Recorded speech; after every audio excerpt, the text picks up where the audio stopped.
Alright people, I think we're all set up and operating. How you doing? Happy Socialist Sunday. Welcome to the Sunday live stream here on My Left Eye. I'm your host Lefty, thanks for joining me this evening and seeing your week out on the channel.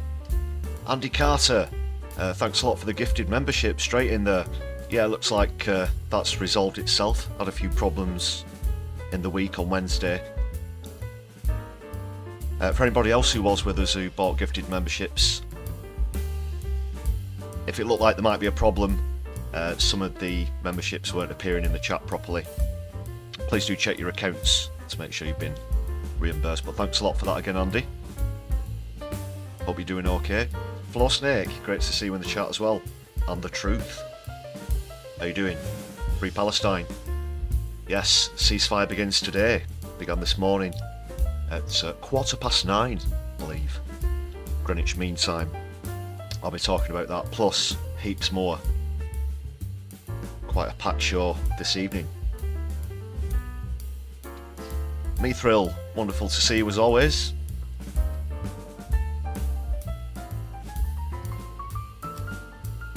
Thanks for stopping by.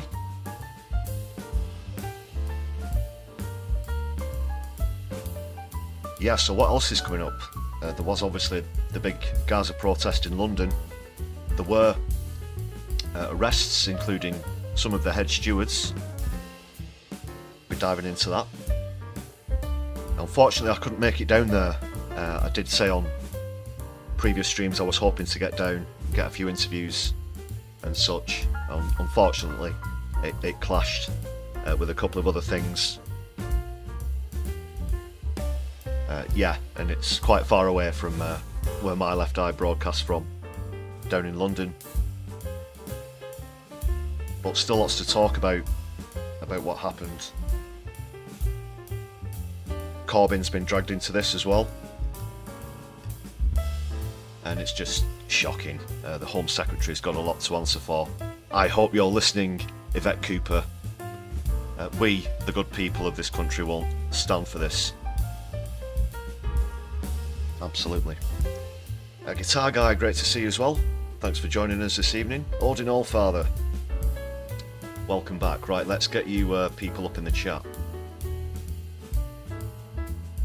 There we go.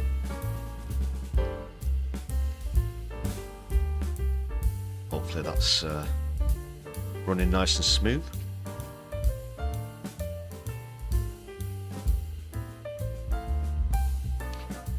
What else is coming up? Well, Trump's due to be inaugurated, of course, tomorrow. A little bit about that, a little bit about the TikTok ban. He's kind of involved in that. Has there been a U-turn? No spoilers. But that ban came into effect recently. I'll be having a chat about that, as well as the mass exodus across to the Chinese app in protest as well. And I'm going to be speaking quite a bit about protests tonight, keeping you up to speed with the latest trials. Two members of Just Stop Oil were on trial this week. I'll be talking about the outcome of that. Plus there have been, I should say, some other protests aside from the main demonstration in London. There was a youth demand at the old BBC buildings down there in the capital. And a bunch more as well, so yeah, please do stick with me. We're diving into those topics and a few other bits. Well, we'll see what comes up in the chat.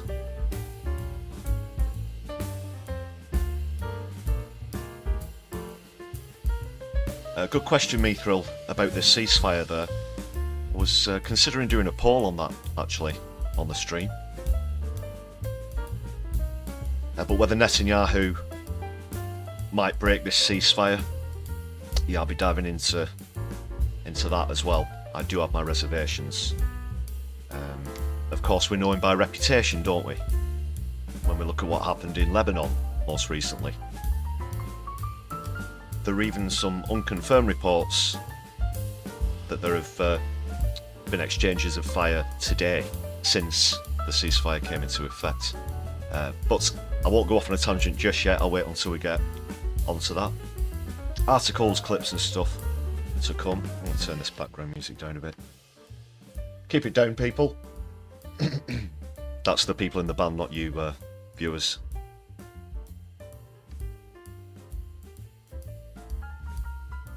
Yeah, it's very tight packed in the studio tonight, having a live jazz band as well. Wink wink. They're not live.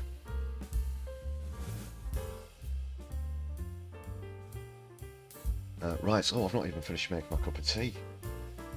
I'll do that while the comedy clip's on or something. I do have a comedy clip to kick off, of course.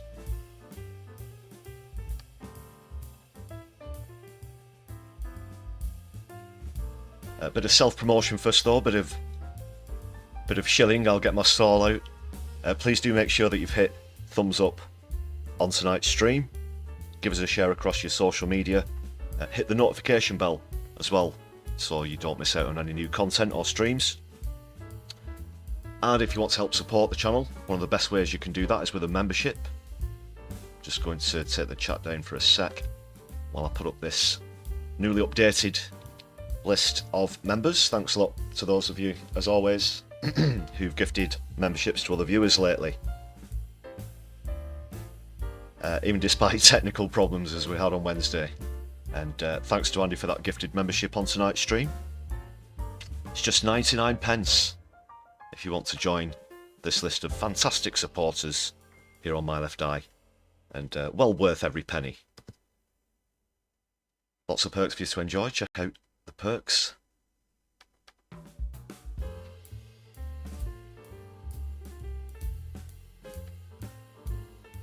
Yeah, that includes static emojis, things like that, early viewings, some exclusive content as well.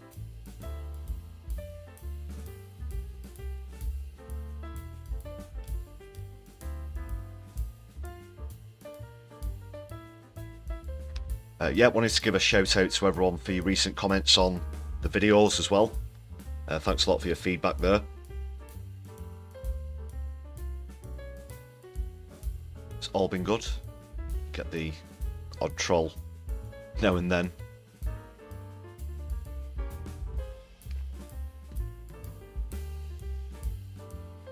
Alright, thanks again to all the members. Let's get the chat back up.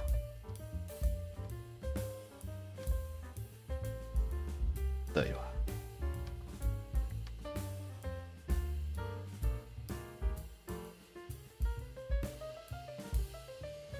There will be Keith's Fondue Lounge tonight, of course, as well. Got a few things to say about him. He's made the Keithiest response to that polling we were talking about recently. You know, the one where Reform are just 1 point behind Labour. It's not been great.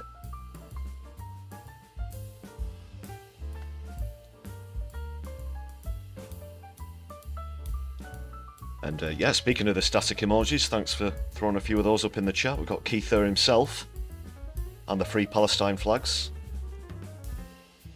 Great stuff. Yeah, I think I'll do the comedy clip first. Just wait for a few more people to arrive in the chat, including Jojo, who's just jumped in. Nicely timed. Hope you're doing well. Yeah, the comedy clip first and then Keith's Fondue Lounge and other stories and such.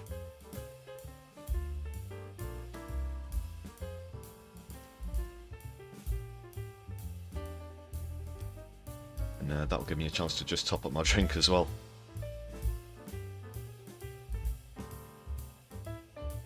Is that a fondue emoji? I didn't know they had one, Andy. Oh, it's good. Okay. They've got a fondue emoji. They've got a couch as well. Or a sofa, whichever you prefer to call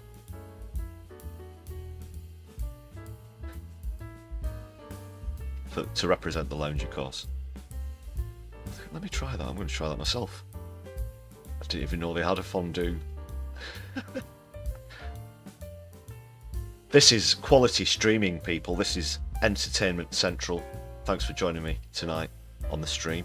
You're about to witness the host messing around with emojis for a quick moment. Let's have a look. Let's just do a quick search there. Fondue with the E. It's there, it's right there. Yeah, yeah. Well, one from me as well. Super. Thank you very much for pointing that out. I was not aware that you could get the fondue as an option.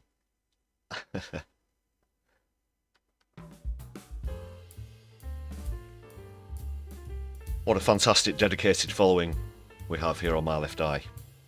There it is, yes, Keith's Fondue Lounge. Brilliant, brilliant. That's a work of art there, Andy. That's emoji art. Live. This is quality streaming here on my left eye. Thanks for joining us. My pal Footfolk, great to see you again. We were just having some fun with emojis. We figured out that there's a fondue emote.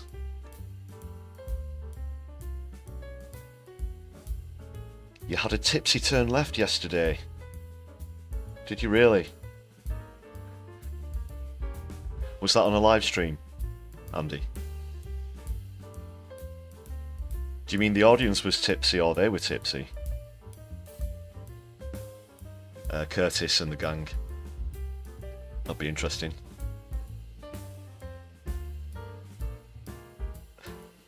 Okay, right, let's crack on. As I said, we've got quite a bit to get through, so I'll kick off with the comedy vid. This is the latest one from Larry and Paul, who do the fantastic Broken News.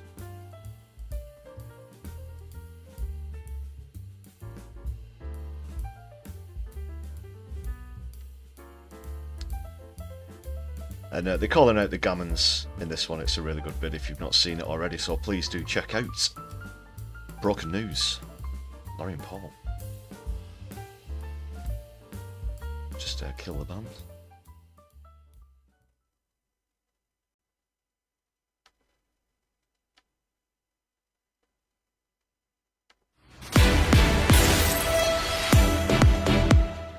Welcome to Broken News. Tributes are pouring in for a middle-aged man who's died after shouting his own head off about a new actor coming in to play his favourite fictional character. Witnesses say after he read about the casting, the man's head went bang like a big, beefy, bigoted balloon. Our reporter has more. For 50 years, this well-loved fictional character has been traditionally played by upper-class white fellas who, let's face it, probably all sucked off the producers to get the part. Well, time has moved on. Those predatory producers have definitely moved on as well. And the new custodians of this beloved franchise and money-making juggernaut have brought in some fresh new faces. But little did they know that here in leafy Basildon, their decision would cause Colin Grote, a 53-year-old comic book store owner who lives at home with his mum, to unleash and then succumb to his own white-hot fury. He first tweeted this after learning that his favourite time-travelling, shape-shifting, tuxedo-wearing, cyborg, misogynist, drunk wizard alien witch was now being played by a gay black man. He called the casting decision unrealistic. In a Facebook post, Mr. Grote wrote, "I don't understand. For 49 years they never had blackfellas in the galaxy of Mondoth, and now all of a sudden they have one fighting the High Lord Admiral of Elthor 3? That makes no sense, and I am never watching again!" Medical experts say it was likely around the time of this post that Mr. Grote's cranial pressure increased to dangerous levels, the sorts of pressure levels only experienced by Eamon Holmes's chair, Mike Graham's chair, or the crusty gusset of either man's undercrackers. But when it turned out the fictional character's magic telepathic sidekick was now being played by, of all things, a woman, that pressure became too much, and Mr. Grote's head popped like a puppy in a microwave. Back to you. Arsehole, thank you. Well, countless other fans have taken to message boards online and social media to voice their concerns about the casting, telling everyone about how their childhoods have been totally ruined by the news as well. Now, the producers of the project have released a statement. It reads, "There are actual problems in the world, like wars and disease and that. Grow the fuck up and get a fucking life." What a lovely story. Well, that's all from Broken News. You're up to date.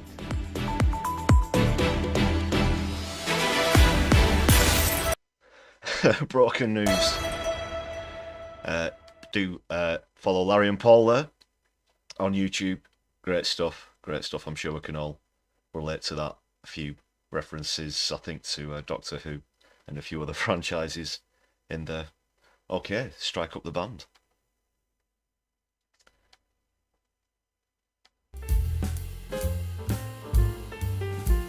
Wonderful. Do love a bit of Larry and Paul.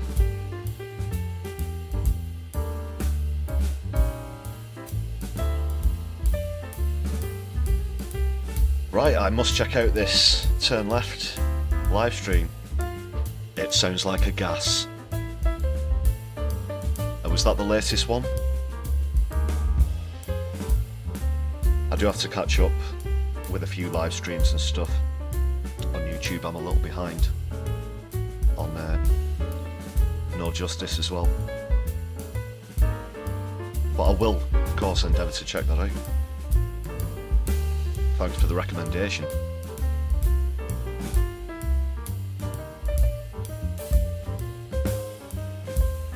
Right, yes, are you ready? Andy's certainly ready. It's time for another trip to Keith's Fondue Lounge. Slightly different theme musically. I just can't get that damn Fondue Lounge song out of my head, says everyone. Alright. Knock knock. Who's there? It's us and we've come to spoil the party, Keith.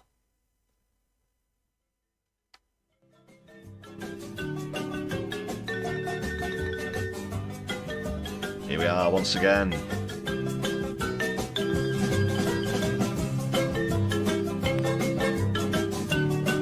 Just quickly readjust the pic now we've got the chat up. There we go.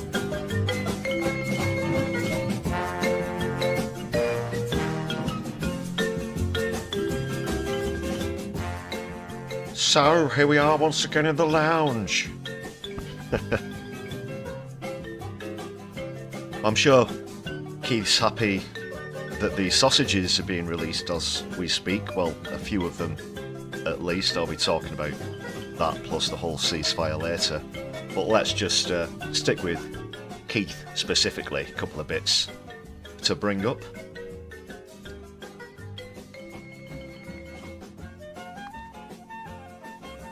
And as always, he's joined by Peter Mandelson there, making the drinks. Wouldn't touch those if I were you. Margaret Hodge sat over there by herself as well, with the portrait of Tony Blair on the wall behind them. So, the dog reminds you of Bernie Sanders, the damn sheepdog. I haven't spotted that, Audie. Cheers. Right, so Keith's not been having... Oh God, I dropped my pen. He's not been having a great time recently. Quality streaming. Where was I? Yeah, he's down in the polls, massively down. We're talking about 10%. Reform have made about similar gains on them. So they've surpassed the Tories and are now just 1 point behind Labour in that YouGov poll from last week. Sausages. And so you'd think he would want to make some sort of appeal to the public. He's got to bounce back from this. He's got to do something that he thinks is going to be favourable with the public, albeit in policy or whatever that might be. So, God, it's ridiculous. So, First off, he went down the photo opportunity route, as a lot of struggling politicians choose to do. He's not got the old dressing up box out this time yet. This time though. But he's chosen to do something which is generally very widely considered to be pretty distasteful, i.e. Doing a photo op of him walking around a concentration camp from World War II. We all know the one which I'm referring to there. Just sickeningly distasteful, with absolute lashings of hypocrisy poured onto it as well, given that he's supporting a genocide here in the 2020s. And he thinks this is going to make him bounce back, make him look good.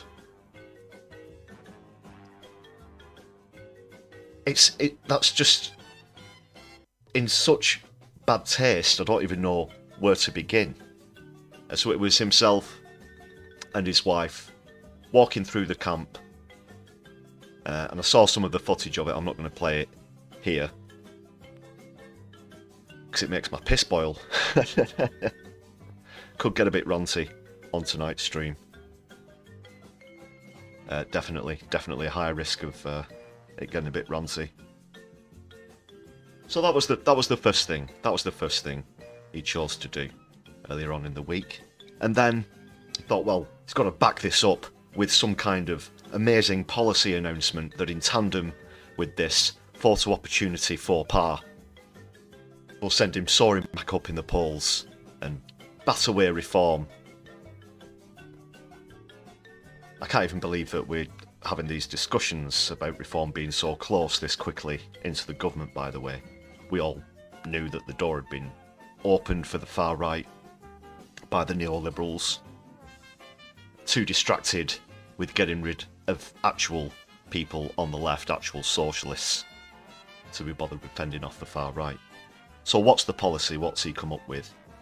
Incredibly, in a show of strength to show just what a powerful and strong man he is. Big old Keith, you know. Punching down? No way. He's going to punch up 100%. Right, folks? Well, wrong, actually. So, he's going for people's benefits now. He says he's got the balls. He says he's got the balls to try and sort out what he describes as Britain's benefits bill. Where do I even begin? That, you know, punching down like that.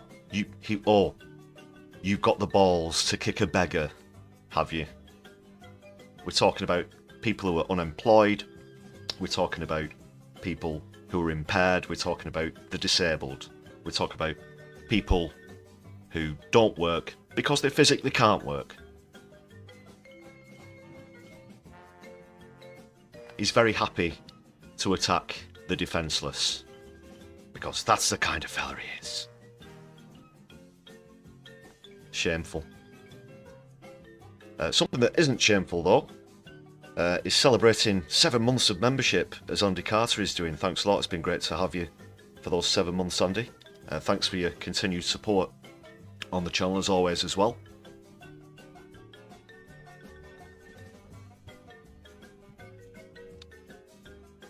Fantastic that you reached that milestone. Okay, back to Keith. I do agree, Odin, it's going to get worse. You know, we're just barely 10% of the way into his, into the parliamentary term. I'm not sure if he's going to last until the next election. Same goes for Rachel Reeves, because with polling like this, and the efforts that he's apparently making to get himself out of the situation, rumours of factionality in the Labour Party and calls for him to be replaced are getting stronger by the week.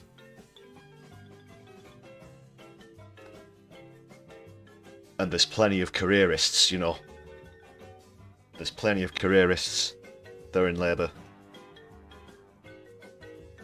They wouldn't mind selling Starmer out. Same as the Tories, they'd probably sell their own grandmothers out, knowing a lot of them. Vicky Clee, great to see you once again. Hope you're well. Thanks for joining us on the Fondue live stream.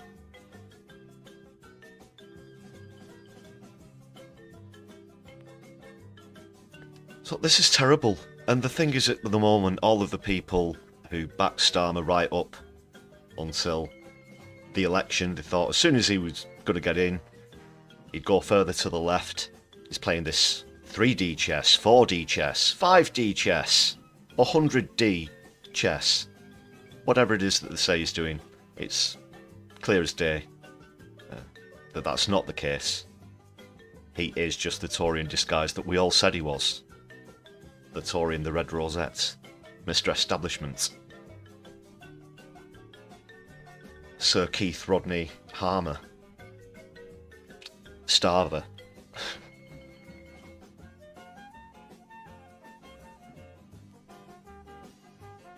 And unfortunately, lots more to come.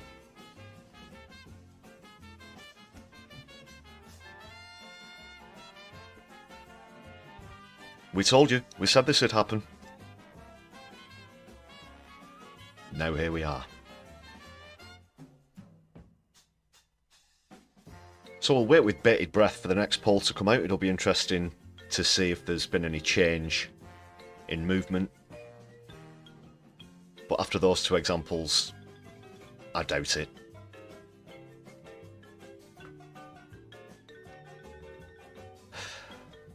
A concentration camp, doing a photo op at a concentration camp. I can't believe those words are even coming out of my mouth, people. Morbius, great to see you as well. Thanks a lot for remembering to hit the like button. Okay, so we might catch up with Keith again a little bit later on. But that's all from him for now. Other stories to get on to.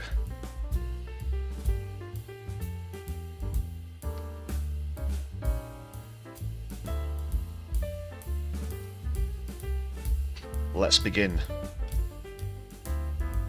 with a very quick look at this story before I go on to the ceasefire.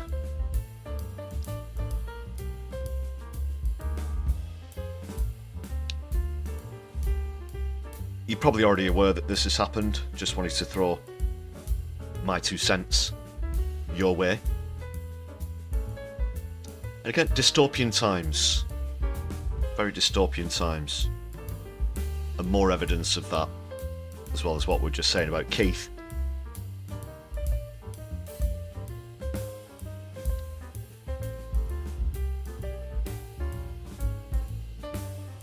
At this time, from further up the tree in the establishment, at the very top, the head of state, that is King Charles, making again another faux pas appearance, this time at a food bank in Scotland. And if you're not aware already, people, he chose to commute there by helicopter. Yes, by helicopter to an impoverished area of Scotland with a heavy police entourage as well, to go to a food bank. Let's have a look at that. Let's see what's happening. What a... This sums it up really, doesn't it? And I want to thank my colleague. Oh, no, this sums it up, I mean.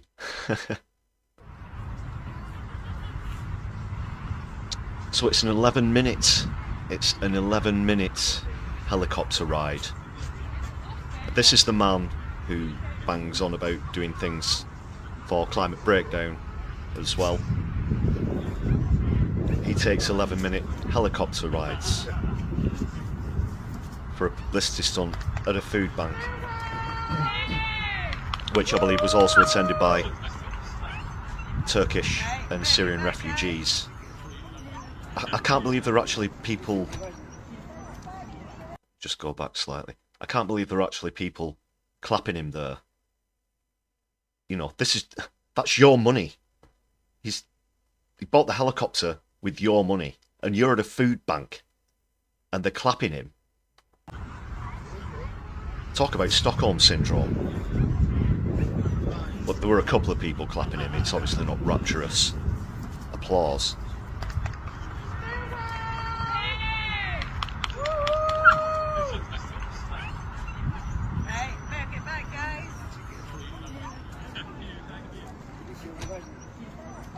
Yeah, it's like a dark comedy sketch, Andy. It's so dystopian. Peasant syndrome. Yeah, of course, this footage comes from a Scottish independence site as well, and obviously Republicans. Let's have a quick look again.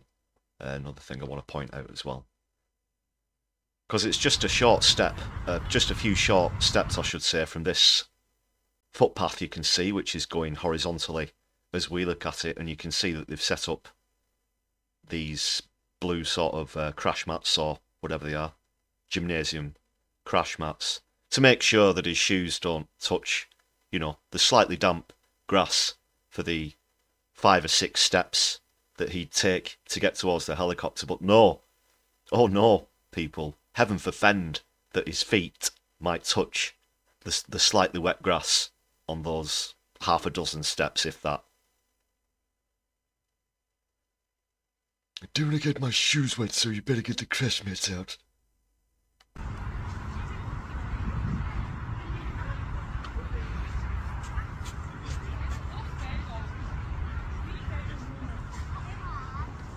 And then he's, oh, you know.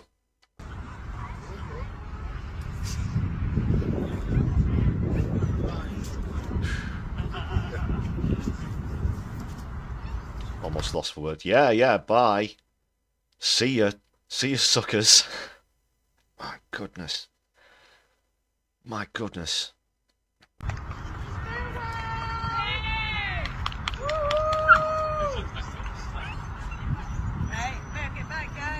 And at the same time, there was a... Oh, God.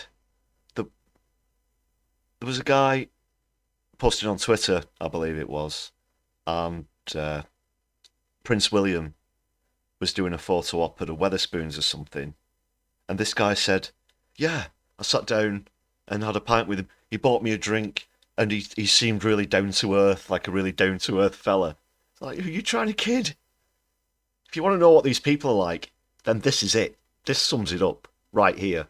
An 11-minute helicopter ride to a photo op at a food bank. Did he even take any food? Do we know?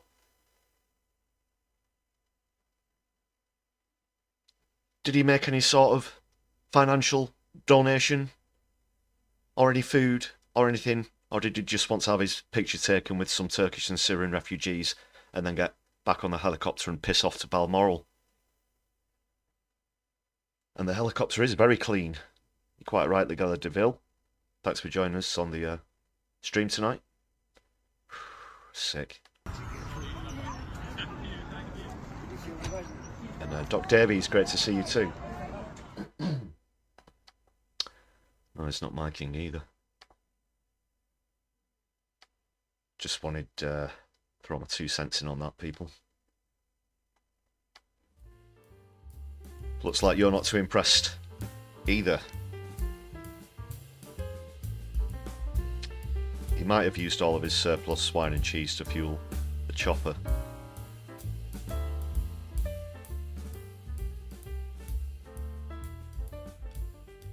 And yeah, that's probably right, Audrey, about the carpets in the helicopter.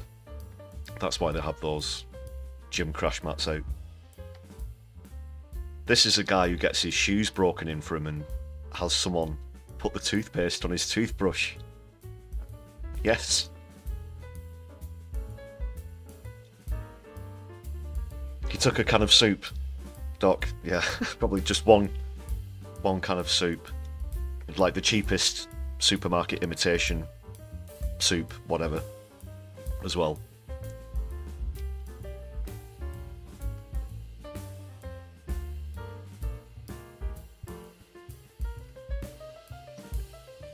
It's funny you should mention soup. That's going to be coming up a little later on when we're talking about other trials for protests and things like that. Regular viewers might know what I'm referring to there. protest in general is obviously something I'm passionate about. I'm an active environmental and political protester. And, well, I don't like to use the word activist. That's a very broad term that the mainstream media use. Prefer to say that I'm in civil resistance against climate breakdown and other social problems that we have. Anyway, more about that later. Sausage soup. Oh god. Let them eat brioche. FSM is the dog. Up in the chat, great to see you. Let them eat brioche. Yeah. Of course, Marie Antoinette never said that. That's another. Well, obviously she never said let them eat brioche. I mean the let them eat cake thing, obviously.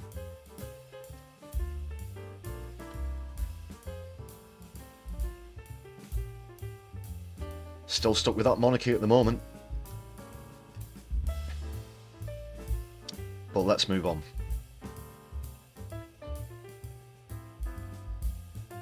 Alright, just over to the screen. One sec. Turn the music down. Just get you guys back up here.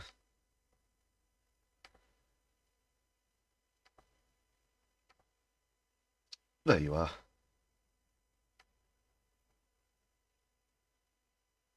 Let's strike up the band.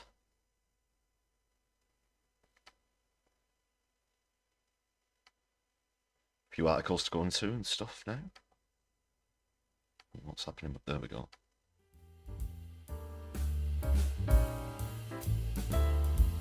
Edward Sexby, thanks for joining us once more. Great to see you. Welcome back. And yeah, shout out to whoever gifted Edward the membership there. Great show of solidarity. Happy Socialist Sunday once again, everyone. For those of you just joining us as well.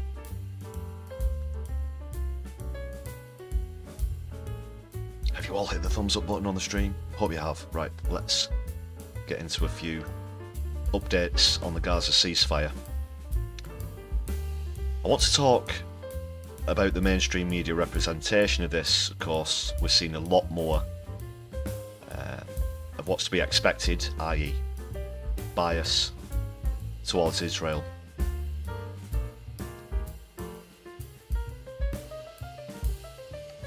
Lots of mentions of the hostages held by Hamas being released. Not all at once, of course. In sort of dribs and drabs, they're trickling out there. 3 have been released. They're focusing solely on that. Very little mention of the tens of thousands of Palestinians who are currently held in Israeli prisons. Although it's understood that at the moment, for every hostage that's released by Hamas, 30 Palestinian prisoners will be released. Let's see what's happening, people. Here we are. Just do a bit of resizing. It's close enough for jazz, as it were.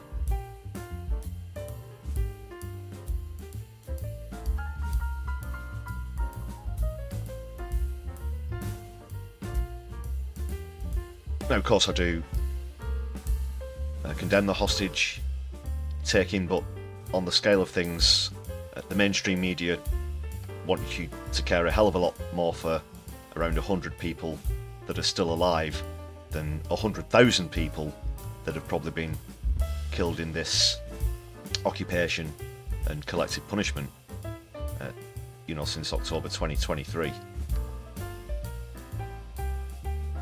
Just going to move the screen over a bit there.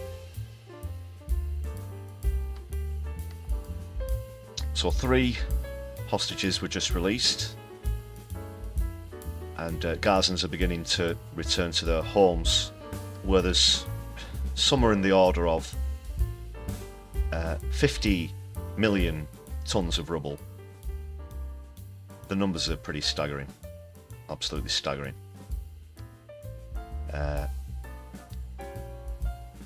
So people are returning to find their homes decimated, obviously. Unfortunately, some of them are still looking for loved ones who will be buried under the rubble and will have been for weeks or months. Unfortunately, that's a very desperate situation, even though there's some slight respite, some relief now that they can return. This, you know, they still have to go through that ordeal, which I can't imagine, you know, as a human being, having to go through that process. So let's just read a bit from the article. It says, as Palestinians poured onto the streets of Gaza to celebrate the ceasefire, moments of joy faded for many as they returned to their homes to be met by destruction. I'm just turning the background music down a bit here, sorry. Light-hearted jazz doesn't seem very appropriate for what I'm saying. In Jabalia, a town in northern Gaza that was home to the largest refugee camp in the Strip, pictures and videos shared by residents revealed entire neighbourhoods reduced to rubble. Returning to the El Fallujah area of Jabalia, Dua al-Khalidi tells BBC News, I survived with my 2 daughters. We came out from under the rubble of our house, here beneath the debris. The bodies of my husband, my mother-in-law and my sister-in-law have remained buried since the 9th of October. So that's some over 3 months ago now. The 28-year-old mother of 2 continues, I want nothing but their bodies so I can bury them with dignity. Excuse me. Jabalia camp, once home to over 250,000 Palestinians, became the site of the largest and most violent Israeli military operation during the war. Military operation. See it again. I'm calling the Beeb out here. I do use the Beeb as a source a lot because they are one of the biggest news agencies in the world. You often get the best live updates from the Beeb, but you have to be very cautious about the language that they use and the way that they report things. It's not a military operation. Military operation. Occupation. You spell occupation wrong. So it's pointing out that 4,000 Palestinians were killed in that one attack alone.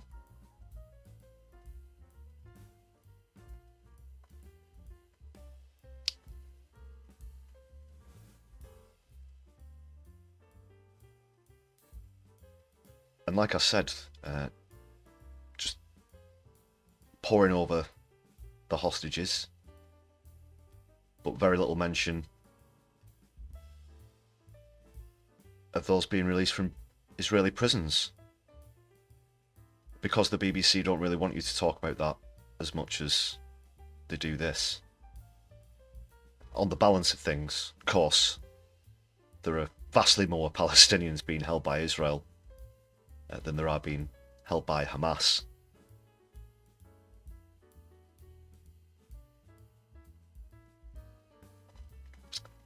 So the 3 that have been released are Doran Steinbrecher, pronunciation, 31 years of age, Emily Damari, who's 28, and Romy Gornan, 24. They've been brought to a facility for an initial medical checkup, the IDF says. Also, when they were released, I saw footage of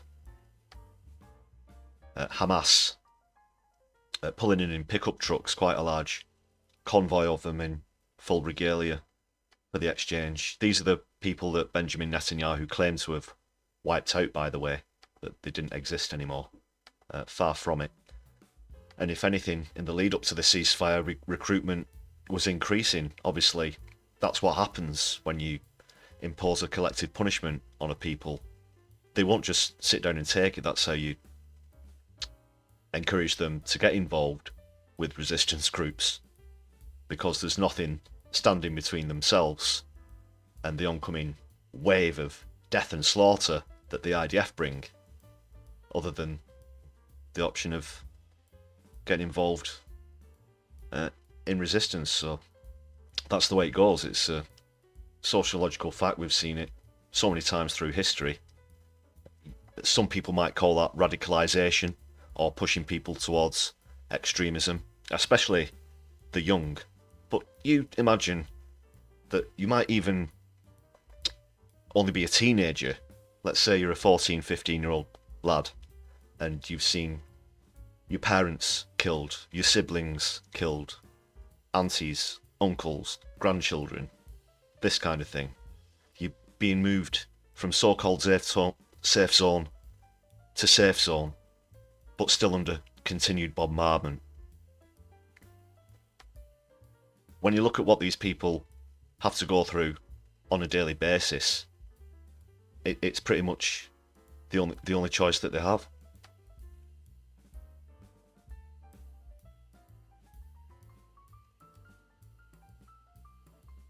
So yeah, the Red Cross were involved in the exchange of hostages and prisoners and so on and so forth.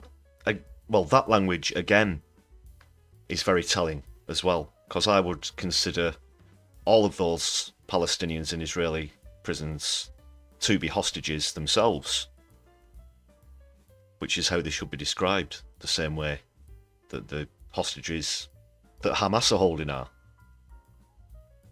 It's the same thing, just in greater numbers.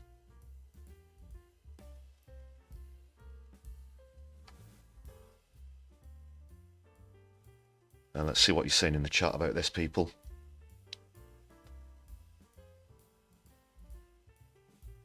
Yeah, FSM's the dog, no homes are left. There aren't any universities left in Palestine anymore. Functioning hospitals.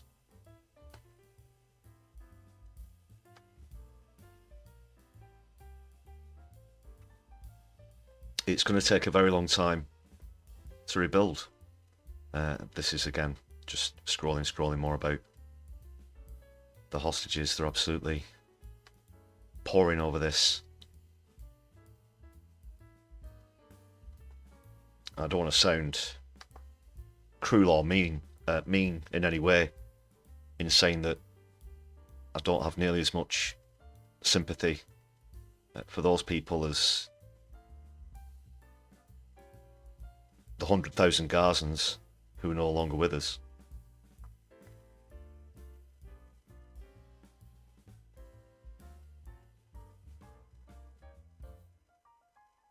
Says the hostage handover shows Hamas are trying to reassert dominance in Gaza. Let's just have a quick read into this. Because this has been one of Netanyahu's excuses for pulling out of ceasefires in the past. Let's remember, of course, that this is the same deal that was put on the table 18 months ago. Israel could have agreed to it back then, but they didn't. They wanted to continue with this ongoing slaughter for another year and a half. As long as they could, but really they've been defeated. And that's the only reason that they've had to accept this ceasefire now. So it says Hamas aim to assert its dominance in Gaza, sending a clear message that it's the ruling authority and will determine the post-war reality. The scene in El Saraya Square in Gaza City symbolised the next phase.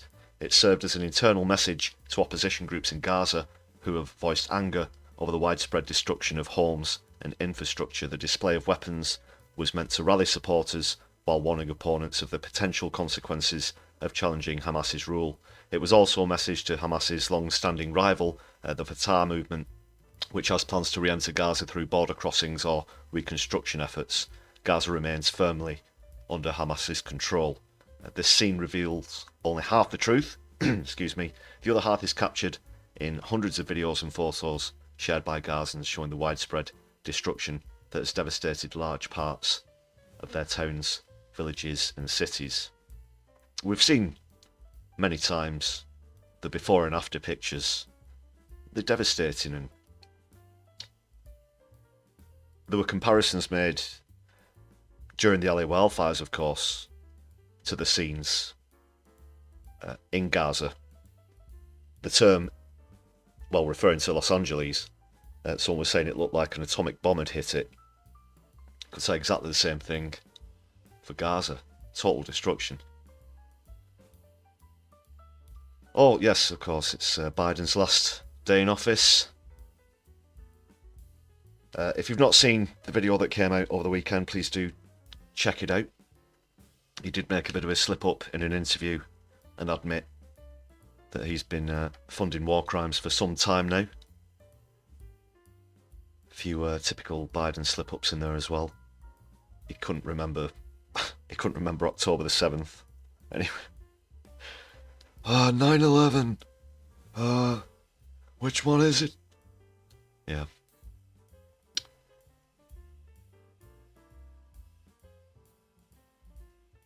That's the scene I was referring to there, the hostages coming out of the people carriers.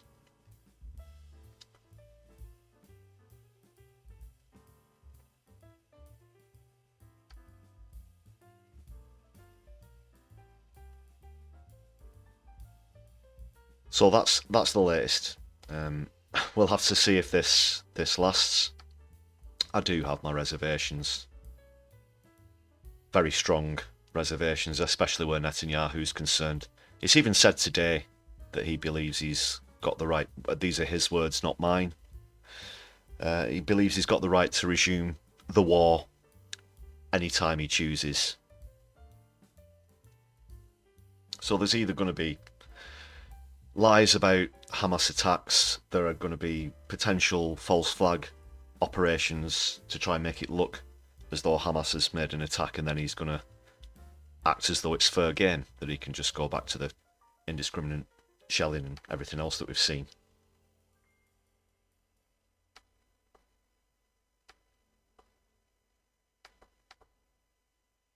And I know that a lot of you wouldn't put that past him either.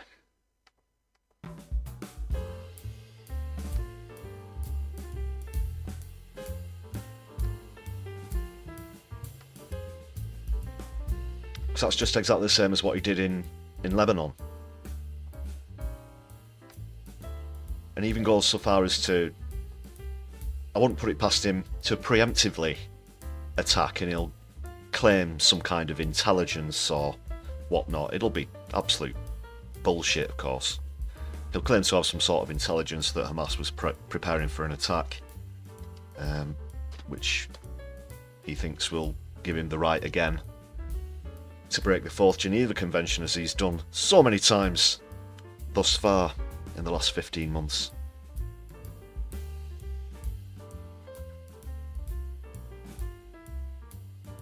Ogum the Bold, keep me posted on that problem with the chat.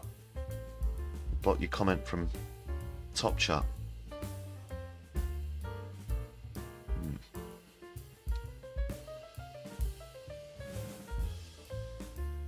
Keep me posted on that. Well reminded though, if you're in the chat, if you're following the chat, please do change the setting at the top there from top chat to live chat. That way you can see everybody's messages. Great stuff.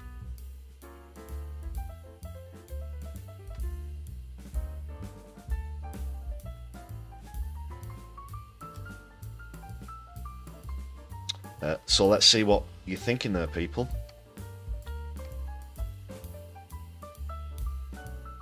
Edward, yeah, you think Israel will keep on attacking, maybe directly by the IDF, maybe in groups of far-right Israelis. That's the thing, it isn't just the IDF. Large parts of the civilian Israeli population are indoctrinated into Zionism as well, of course, and we've seen them attacking convoys, as well as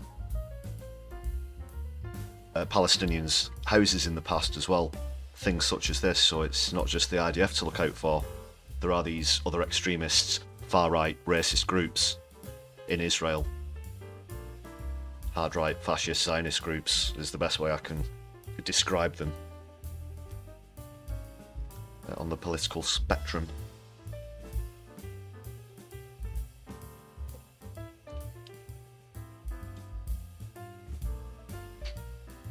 And yeah, well reminded, that's what they were doing in the West Bank as well, of course. Hamas aren't in the West Bank.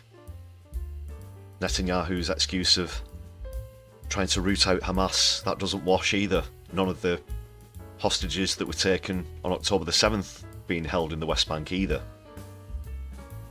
They're all being held in the tunnels in Gaza. And likewise with Lebanon.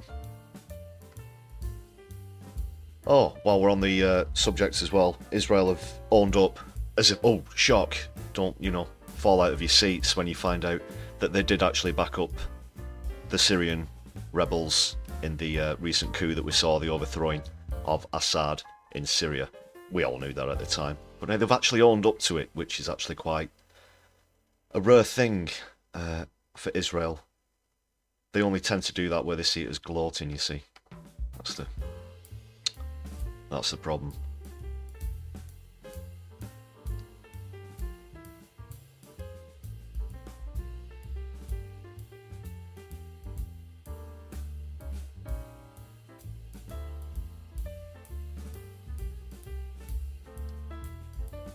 Yeah, so please do let me know what you think about that. If you're watching back on replay, let me know in the comments as well. Thanks a lot for all of your comments on recent videos.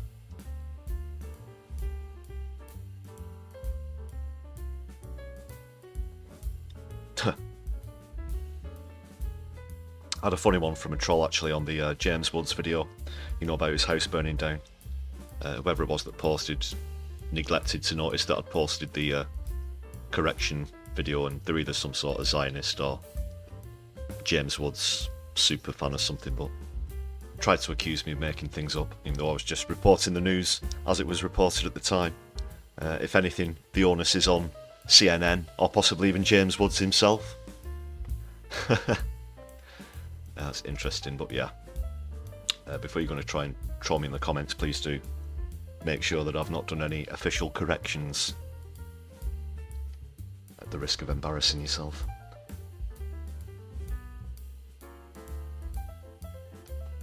Jacqueline, great to see you. Hope you're well tonight. We were just going over the latest on the ceasefire, something My Left Eye is going to be following very closely. Fantastic pictures though, it's been quite refreshing, especially over the weekend and now that the ceasefire has been announced, to see pictures of celebration coming from Gaza rather than the endless scenes of suffering. So people rejoicing there, waving the flags, holding up peace signs. That's a woman pushing a child back towards where they've been driven out from. But look at the scene there, it's...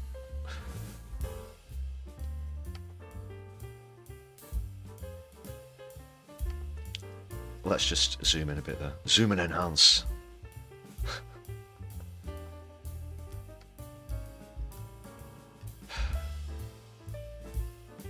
Total devastation. I've often pictured in my mind, if this was Manchester or London or Liverpool, Birmingham, Glasgow, Cardiff, many of the other cities across the UK. Imagine that you'd spent months away, literally staring death in the face every single day for the last 15 months. And then you return to this. You return to this, and this is home. And that's the thing. That is why. That's one thing that causes me to believe that Palestinians are uniquely resilient. Because no matter how much happens, that's their home. They want to return there. They won't be driven out into Egypt. They won't be driven into other countries. Because they have to, for the sake of the very existence of Palestine. And that's why we join them in solidarity and say in our thousands and our millions, we're all Palestinians, because that's a fight that should not stop. And I guess I'll use that to try and segue into the protest in London. And they should have reparations, you're quite right, FSM is the dog.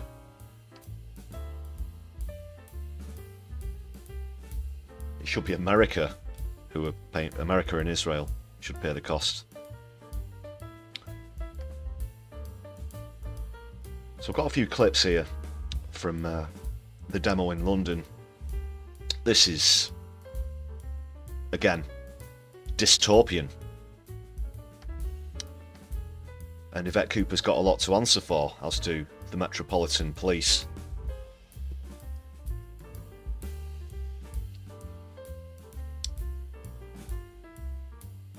Because this is pure state manipulation, we've got to say. Got to emphasise that.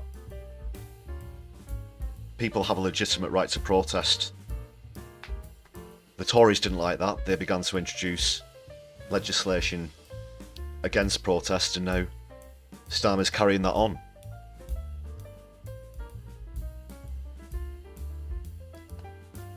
And even head stewards at yesterday's demo were arrested. We're going to take a look at one case in particular first.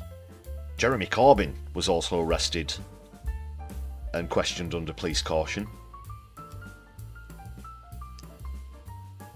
So just a bit of background first, before I show you this first clip. Now, if you're not too familiar with the geography of London, I'll just try and loosely describe this. So, there was a large static protest outside of Downing Street, which is of course on Whitehall. Just a very short walk away from that is another famous London landmark, i.e. Trafalgar Square, which features Nelson's column in the middle. Now, there is a big circular road that goes around Nelson's column just before you get to the back where the actual square itself is. And the police had lined up around 3 or 4 rows deep. Now, bearing in mind there are 100,000 people at this demonstration, okay? 100,000 people in the demo. And a very thin line of police now. The organisers of the protest wanted to go and do a gesture during the demo with flowers to lay them down for Gazan victims. Nice and simple, no trouble.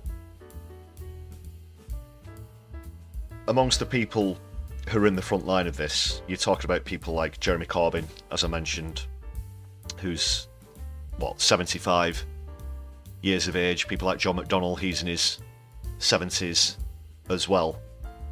What the police are trying to claim is that violent protesters forced their way through this line of officers to get into Trafalgar Square. The first clip that I'm going to show you now absolutely 100% disputes that. The way that the Metropolitan Police describe these events is just pure lies. That's the only way I can put it. You might see another couple of familiar faces in this clip as well.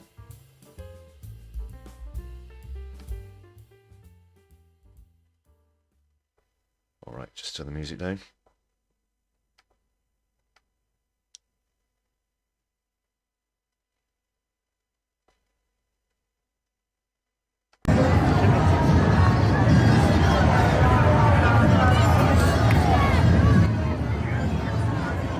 So you can see flowers there. The person who you can see nearest to the screen. I'll pause it again in a second. That might be someone who's familiar. My main point is, I'll just skip it back a sec. My main point is you can very clearly see that the police let them through. They did not force the way through, as was claimed by the Met Police. And they put this out on Twitter. They put this out on the social media as well. So you can see the geography there. That's the end of Whitehall. You can obviously see Nelson's column there. Somewhere I've been in, demonstrated many times myself.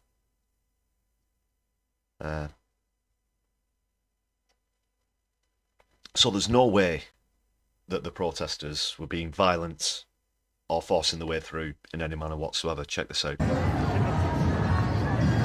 have the flowers, they have the signs, they're ready. One of the officers there was nodding. He's nodding as they go past. Hello, hello, good afternoon.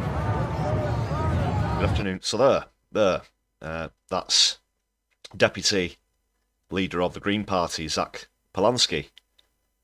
Top fella, obviously very outspoken against the occupation of Palestine as well. Thanks a lot for throwing up the flags in the chat as well, everybody. And other members of Parliament, as I mentioned, Jeremy Corbyn was there, John McDonnell was there.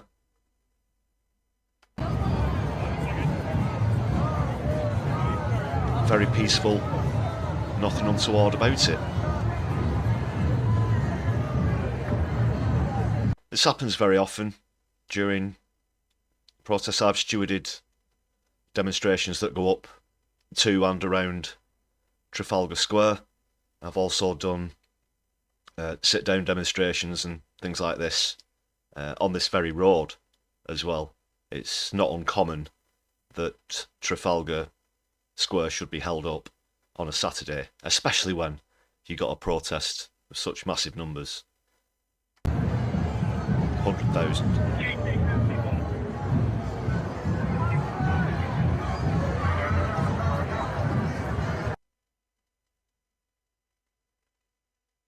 Did that look violent to you? Didn't look violent to me. You're right there, Guitar Guy 80. You were watching live on YouTube as that happened.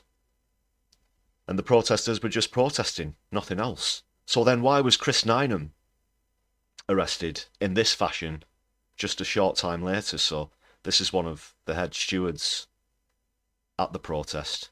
Check this out.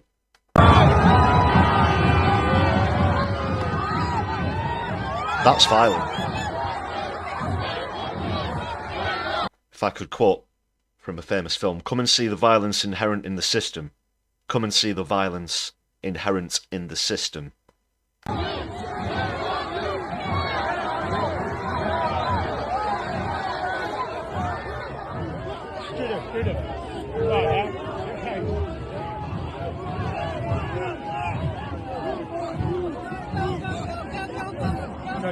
Go back. Get back. They're going for you. Let's have a quick look at that again. Great to see you, BUFU Mike, in the chat. Hope you're well. How's about this, though?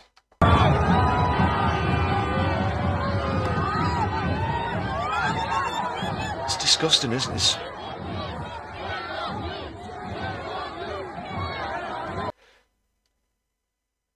The Home Secretary's got a lot to answer for, as I said, Yvette Cooper. No, I'm sure that the likes of her and perhaps senior members of the Met Police were actually hoping, they were secretly hoping that there would be perhaps a violent section of the demonstrators that they could then use to escalate matters. But no, that didn't happen. It was all peaceful. It was all arranged. It was all in order. So they have to make it violent with this.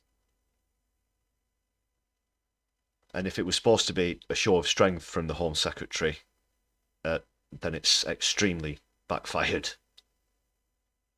I'm hoping that there are questions put to her on Wednesday in PMQs about this, or perhaps between now and then in other sessions in the House of Commons. I would certainly like to know what John McDonnell and Jeremy Corbyn think about this, but I will be going on to that in a short while.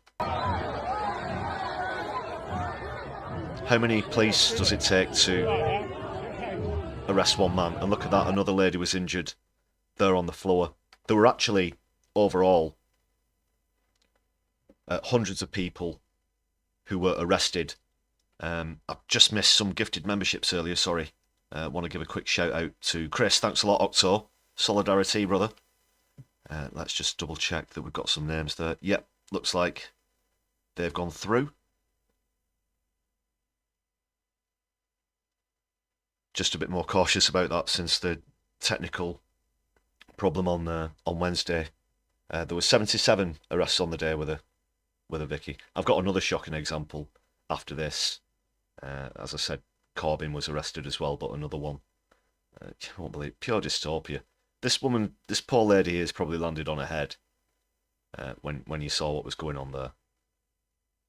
But they must have thrown at least, what, 10 cops at Chris Nineham?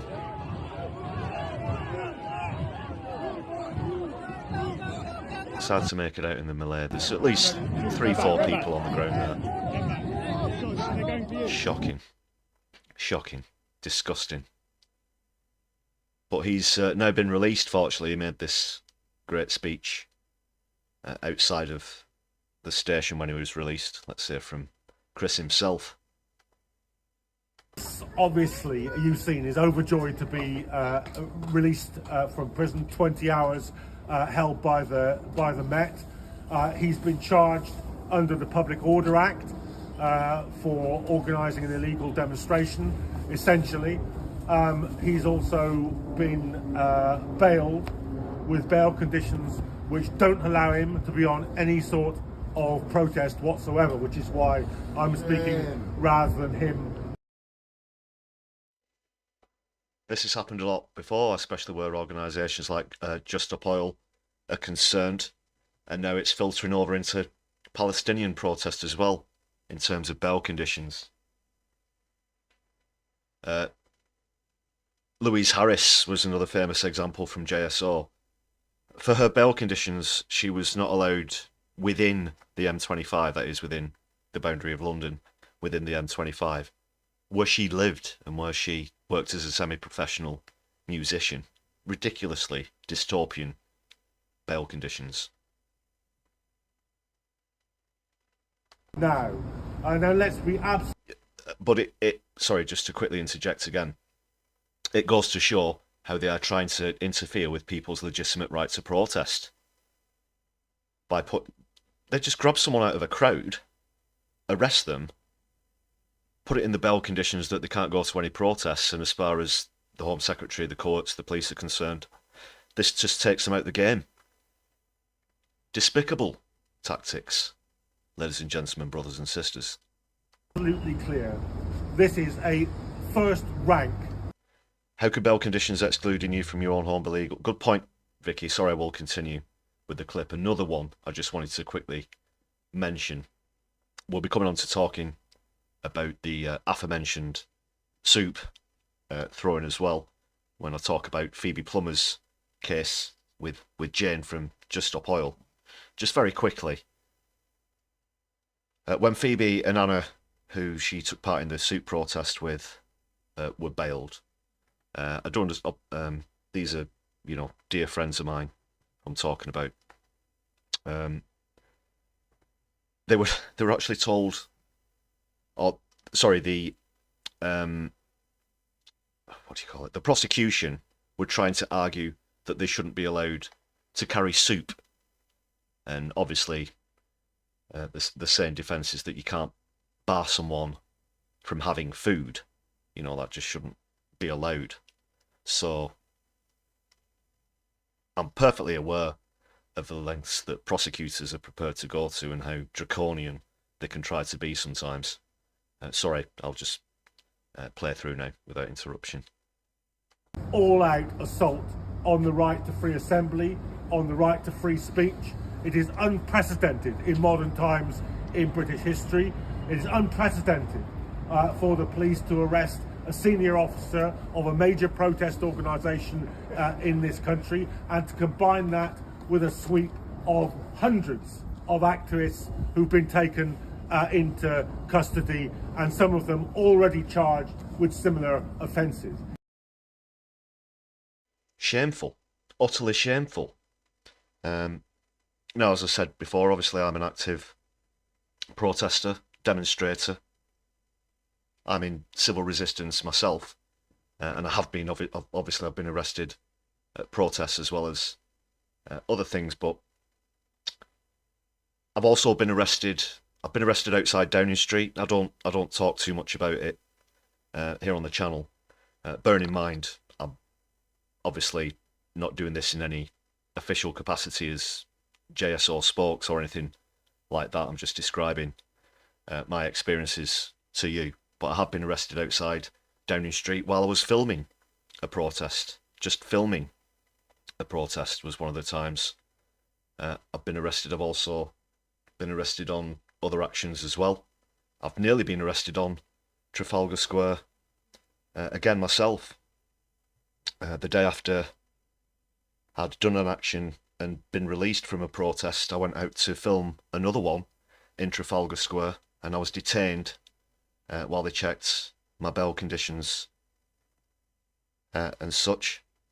But on the occasion, I was arrested outside Downing Street. I'll just tell you a little bit more about that. We're going back to October 2022 here.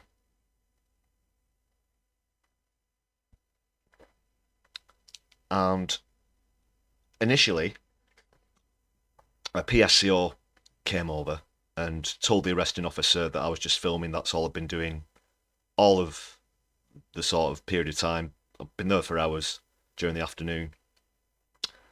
And at first I was de-arrested. And then, well, I was obviously within earshot of the arresting officer's radio at this point, and I heard it myself clear as day. Someone came from the top, whoever's radioing him, and he just literally said, "Arrest everyone who's got an orange high-vis vest on." That is what, so indiscriminate, when it had already been explained to the officer that I was just filming the demonstration that was going on. And that's what happens. Fortunately, that's actually the shortest amount of time I've ever had to spend in a police cell. I was taken to Hammersmith Station. I was arrested with Phoebe Plummer that day from Just Stop Oil. And we were taken to Hammersmith in the back of a van with one of our other fellow protesters. I was probably only in there for about 2 hours. And then luckily we got released under investigation, which turned into no further action. But it does happen. And that's just one example. I'm just giving you one example there from my personal life. So it's something I've been subjected to personally. And I'll be honest, I won't name the third person,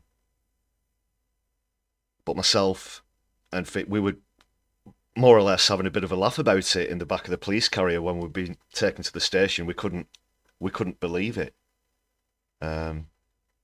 So out of the experiences of being arrested, that's bizarrely one of the sort of happier ones, if you could put it that way, in terms of how you feel when you're on your way to the station, at least anyway. Yeah, so I know exactly how Chris here feels. Let's hear the rest of his great speech from outside the station. It is, in short, a state attempt to close down protest on the question of Palestine. But it won't stay with the question of Palestine. Every campaigner in this country, everybody who cares about free speech, every trade unionist who wants to be able to demonstrate around an industrial dispute must be aware that this is a knife held at the throat of their ability to organise freely and openly in this country. We utterly reject it. We demand that the Metropolitan Police and the government, because this kind of decision is not made simply by the Metropolitan Police. It is made by the Home Office. It is made by the Prime Minister. And we demand that the Prime Minister, the Home Secretary and the Metropolitan Police drop these charges immediately. Very well said there. And yeah, sorry, this isn't Chris Nynham, but fantastically said and absolutely correct. Whether you're protesting in a trade union, you might be protesting against climate breakdown or any other social right. Cuts that are going to be coming up, cuts to disability, cuts to pensions, cuts to winter fuel payments, whatever it is across the board, they don't care. They don't care. Starmer wants to lock you up. I'm sick of hearing that Labour aren't the party of protest line coming out from them. It just shows how far removed the Labour Party are from the original trade union roots. Party which began rooted in protest, people calling for the rights. Just on a quick scroll through the chat there. Edward, you were arrested back in the early 2000s on anti-capitalist marches. You've been assaulted by cops on demos, including having your glasses knocked off deliberately, verbally abused, wrongfully arrested. Well, solidarity. Again, shameful behaviour. Sorry to hear that you've experienced that as well. I could go on. I won't go on too much about my personal experiences at the moment. But hopefully, every single person who was arrested yesterday will have the charges dropped. Most of them appear to have been arrested under the Public Order Act, which is getting increasingly draconian, as we know.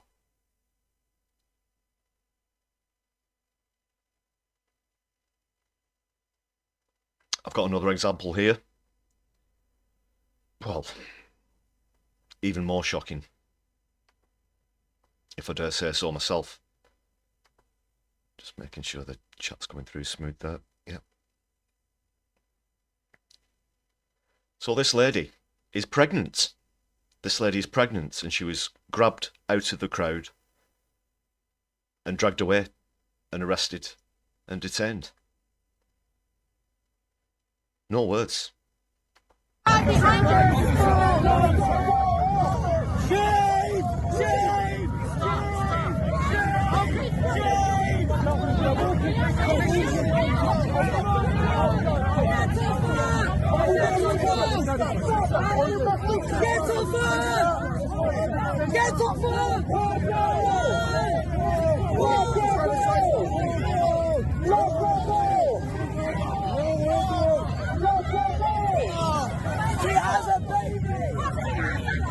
When your government is against the wall, ladies and gentlemen, brothers and sisters, they will pick on the elderly, they will pick on the disabled, they will pick on people on benefits, they will even pick on a pregnant woman who's exercising her right to protest and demonstrate. That is what this Labour government does, the same as the Tories when the back's up against the wall. Shocking. Shocking. If they think that this will suppress protest in support of Palestinians, then they've another thing coming, absolutely tell you. It's the same with how people get involved in the resistance movement in Palestine. We'll just grow in number. Whatever happens, we have to keep resisting oppression in all of its forms. Can you believe that? Let's have another look again. I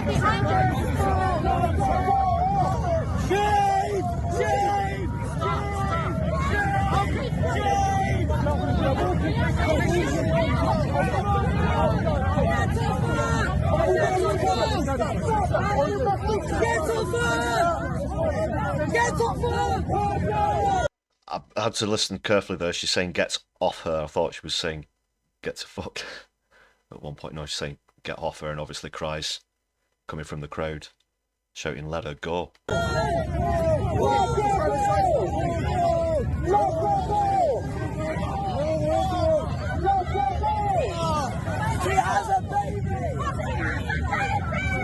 So it's down towards the Parliament Square end of Whitehall. By the look of it, that's the opposite end of Whitehall from Trafalgar Square. You can see there. So I think that's where that is. So sort of point of view here, from here, the House of Parliament would be sort of right behind you to the left there from that angle, from that video. I mean, what can you say? A pregnant lady just dragged out of the crowd. Absolutely revolting. Good point, chat. Where's the sympathy? Where's the empathy? It's certainly lacking. They're more than happy to drag people away at will, and it doesn't just happen in the UK.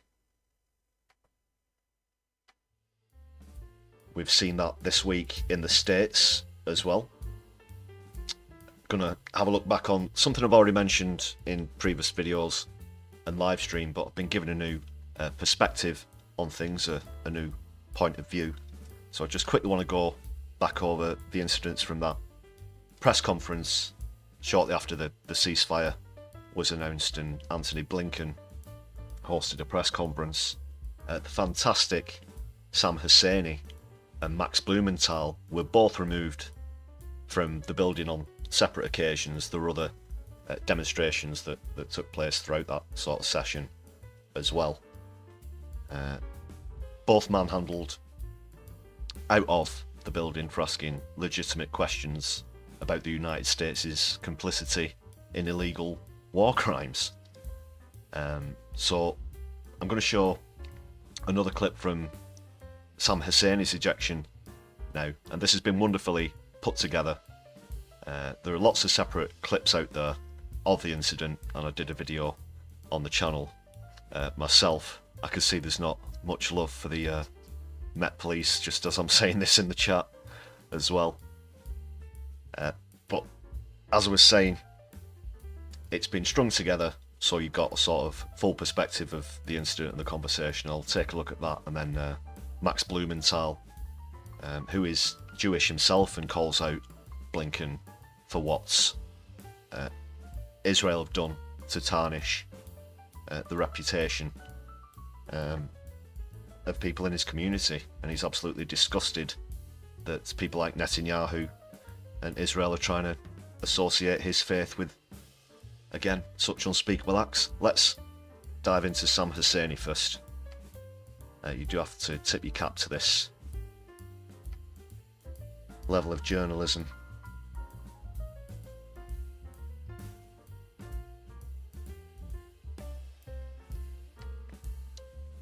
This is how it all unfolded. And I want to thank my colleagues, in particular, Jake Sullivan. And I do want to do a quick shout out to Decensored for putting this together. Let's see what happened. Bill Burns, Brett McGurk, for their remarkable skill, tireless dedication over these many months of negotiation. Will you recognize the Geneva Conventions apply to the Palestinians? And again, I'm happy to address questions when we have a chance. I'm happy to address questions in a moment. Thank you. As we celebrate the return of hostages in Gaza, including Americans, as we look to relief for the people of Gaza, I'm also thinking of all those U.S. citizens who are held wrongfully, who are hostage in countries around the world. Do you know about the I Hannibal carry with me- Directive? Miller says he doesn't know about the Hannibal Directive. Quick interjection. If you're not familiar with the Hannibal Directive that Sam's referring to there, it is, of course, the order that was given on October 7th for the IDF to fire on Israeli citizens, as has been proven happened at the music festival, and other examples as well. So that question has just been completely ignored thus far whenever it's been brought up by Husseini in the last 15 months.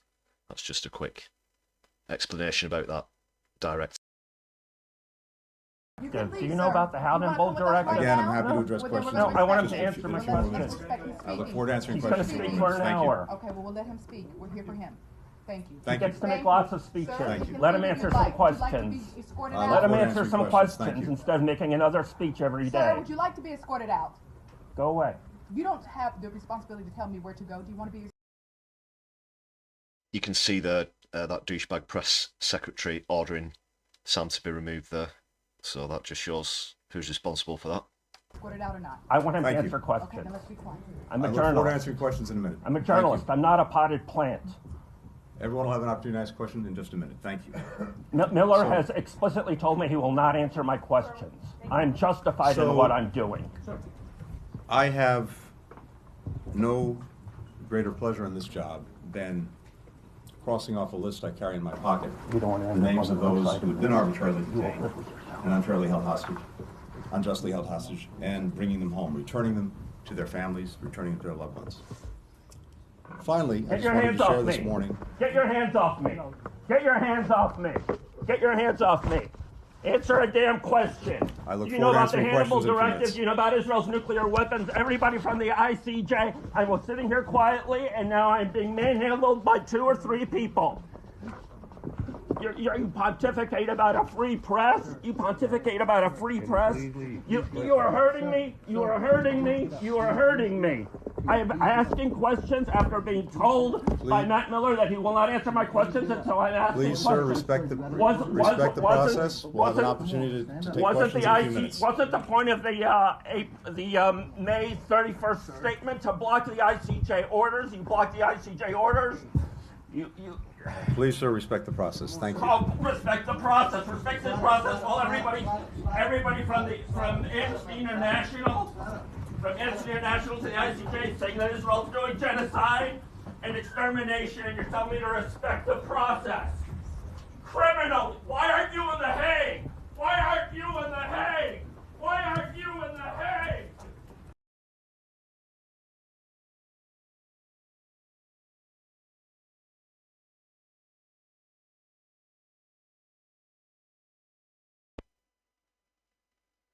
Yeah, why isn't he in The Hague? Biden, Trump as well, all the predecessors, they're all complicit, they're all culpable. So that's the full incident there from multiple sources strung together. Great stuff from Decensored News there. Let's have a look at what happened with Max Blumenthal. A good point there, Octo. Yeah, they do care more about the salary than babies.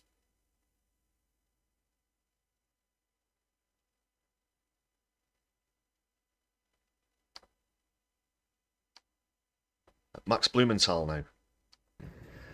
300 reporters in Gaza were on the receiving end of your bombs. Why did you keep the bombs flowing when we had a deal in May? We all knew we had a deal. Everyone in this room knows we had a deal, Tony, and you kept the bombs flowing. Why did you sacrifice the rules-based order on the mantle of your commitment to Zionism? Why did you allow my friends to be massacred? Why did you allow my friends' homes in Gaza to be destroyed when we had a deal in May? You helped destroy our religion, Judaism, by associating it with fascism. You waved the white flag before Netanyahu. We'll have the time to take questions at the end. You waved the white flag before Israeli fascism. We'll have the time to take questions Your at the end. father-in-law was an Israel lobbyist. Your grandfather was an Israel lobbyist. Are you compromised by Israel? Why did you allow the Holocaust of our time to happen?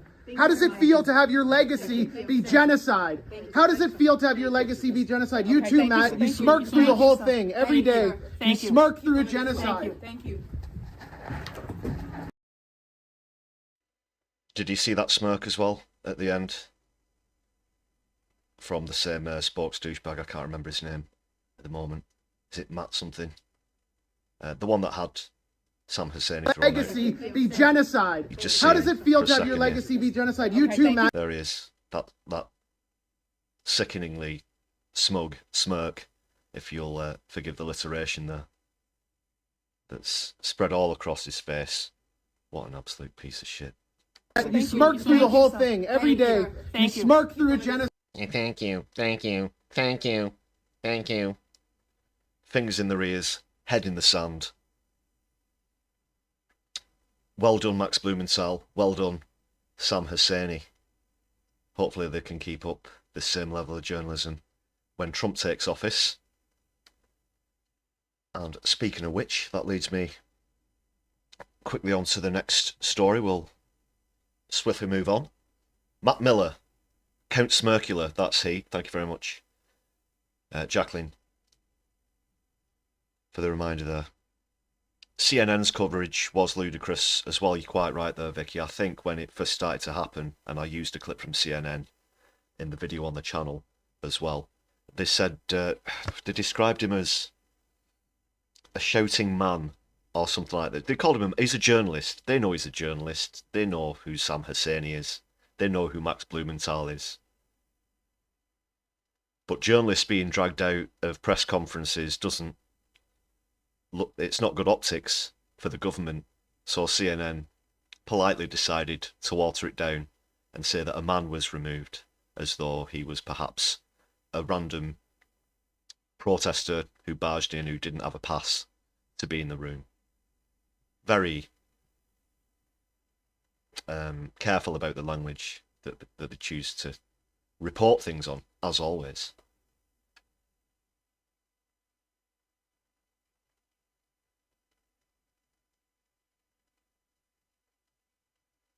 FSM's the dog. Are you having a few problems getting your comments? Is that in the chat or comments on videos? Please keep me posted. Unfortunately, sometimes comments don't get through. That's all down to the YouTube algorithm. That's out of my hands, unfortunately. But keep me posted.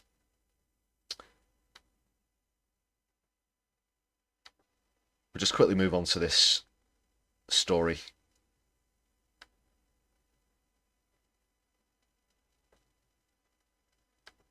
Right, what have we got next?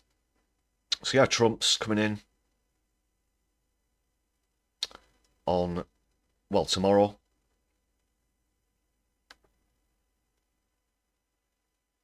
I just realised I forgot to go over the thing with Jeremy Corbyn when we were talking about the London protest.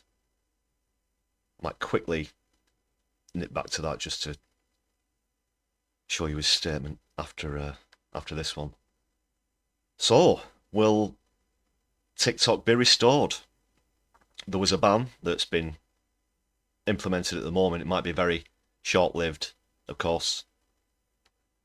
We know that the official reason given was that they were worried about people's information getting into the hands of the Chinese. The Americans' response to this, 100 million of them immediately flocked to the Chinese app and freely and openly gave their information. It was also to suppress the truth of what's happening in Palestine from coming out. Obviously, the vast majority of TikTok users, younger users, who support Palestine and a ceasefire in Gaza. At first, the government accused TikTok of fiddling with the algorithm to try and make it in favour of Palestine. They proved that that wasn't true. And it just turns out that a lot of young people actually do care. So they tried to cut that out. They threatened to impose a ban, which they have done, unless the app was sold. But Trump says that he's going to be vetoing that. It says in the article.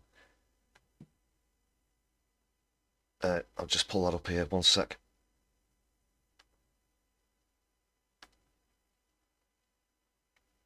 Just going to resize this.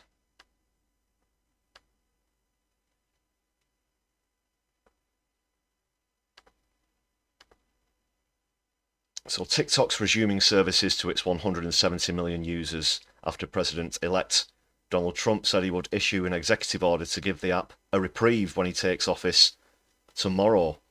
On Saturday evening, the Chinese-owned app stopped working for American users after a law banning it on national security grounds came into effect. Trump, who had previously backed a ban of the platform, promised on Sunday to delay implementation of the law and allow more time for a deal to be made. So this could be more of an effort to control who the app is sold to, perhaps. That's sort of initial feelings here. TikTok CEO Xiao Chu is expected to attend Trump's inauguration. It's interesting as well.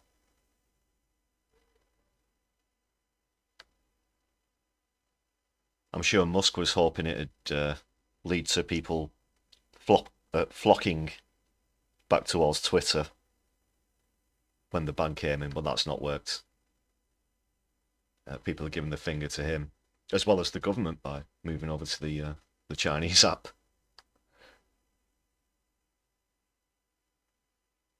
It says it's unclear what legal authority Trump will have to delay the implementation of a law that's already in effect, but it's expected that his government will not enforce the ban if he issues an executive order.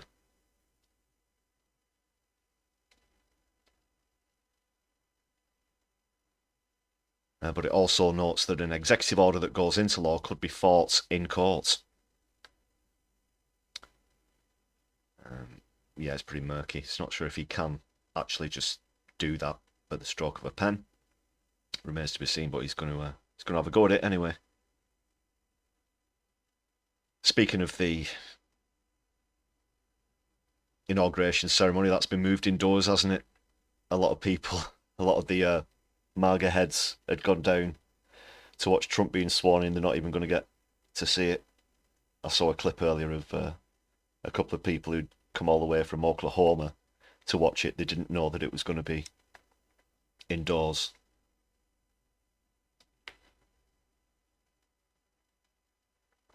Ha! But also, speaking of the MAGA heads, have you seen this Trump from Musk as well?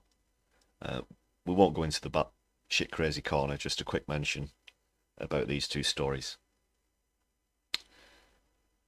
It's a very, very quick tweet. He just has changed from MAGA to MEGA, so he wants to make Europe great again. You know, further proof that he wants to meddle in UK and European politics. Let's hope nothing comes of that. Make Europe great again. Jesus. Let me know if you're a TikTok user, if you've been affected by this in the comments, if you think that the ban will be overturned. I'm not a TikTok user myself. Just quickly speaking of which, if you do want to give My Left Eye a follow on social media, currently available on Twitter, Blue Sky and Mastodon. Might not be on Twitter for too much longer though. So please do give us a follow at My Left Eye. It's the same logo and stuff. You should be able to find us pretty easily there. Right, that's all I just quickly wanted to say about that, because that's some breaking news from today. And before I move on to the next story, I'll just quickly give you that statement from Jeremy Corbyn. Apologies, got distracted whilst we were talking about the other stuff going on with the demo. Just get this up now. So like I said, he was arrested apparently and interviewed under police caution. He's called out the police. I really hope he's got something to say to Yvette Cooper in the House of Commons. That'll be worth a look. Just one sec. We'll wait for this tweet to load up. There we go.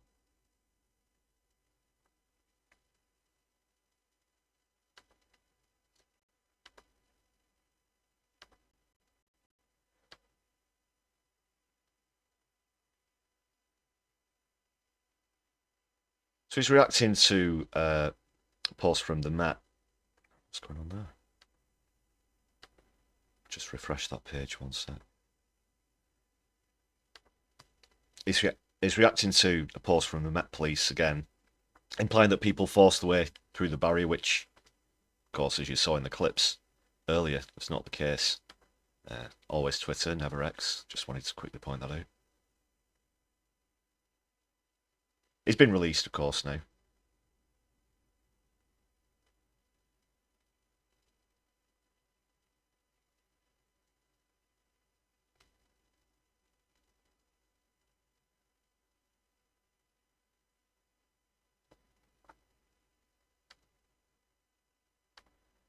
Here we go.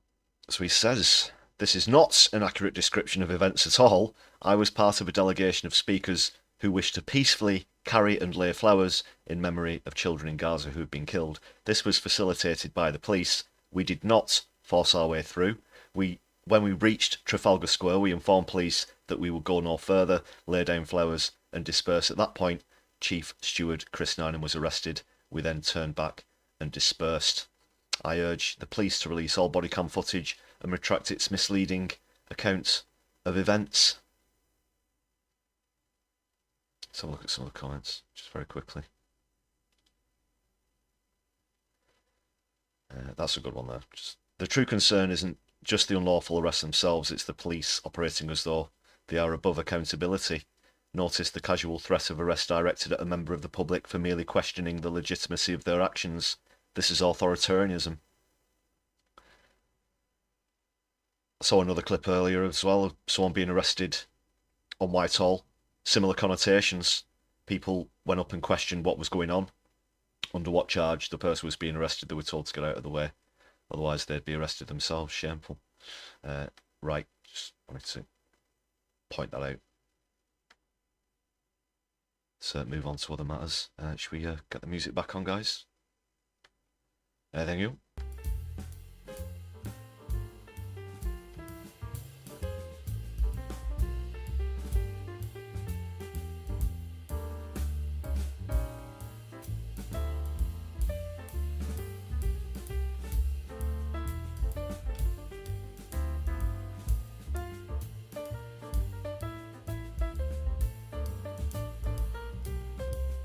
So yeah, next, still on the topic of protest, it's an update on a case that I've mentioned previously on the channel.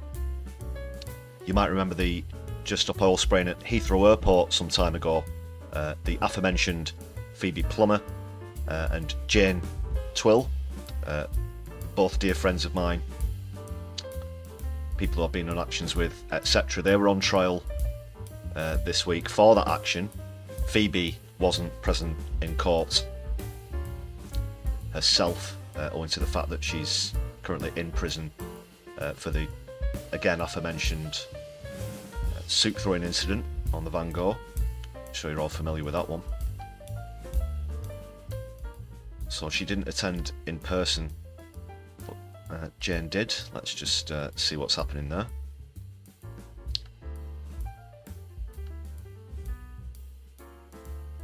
And then I've got a statement from Jane herself. The first time I ever did an action with JSO, first time I got arrested as well actually, was with Jane. Phoebe and I did our non-violence training together actually. I've been on quite a few actions together as well. Been on multiple actions with Jane as well. Because she's based up here in Greater Manchester.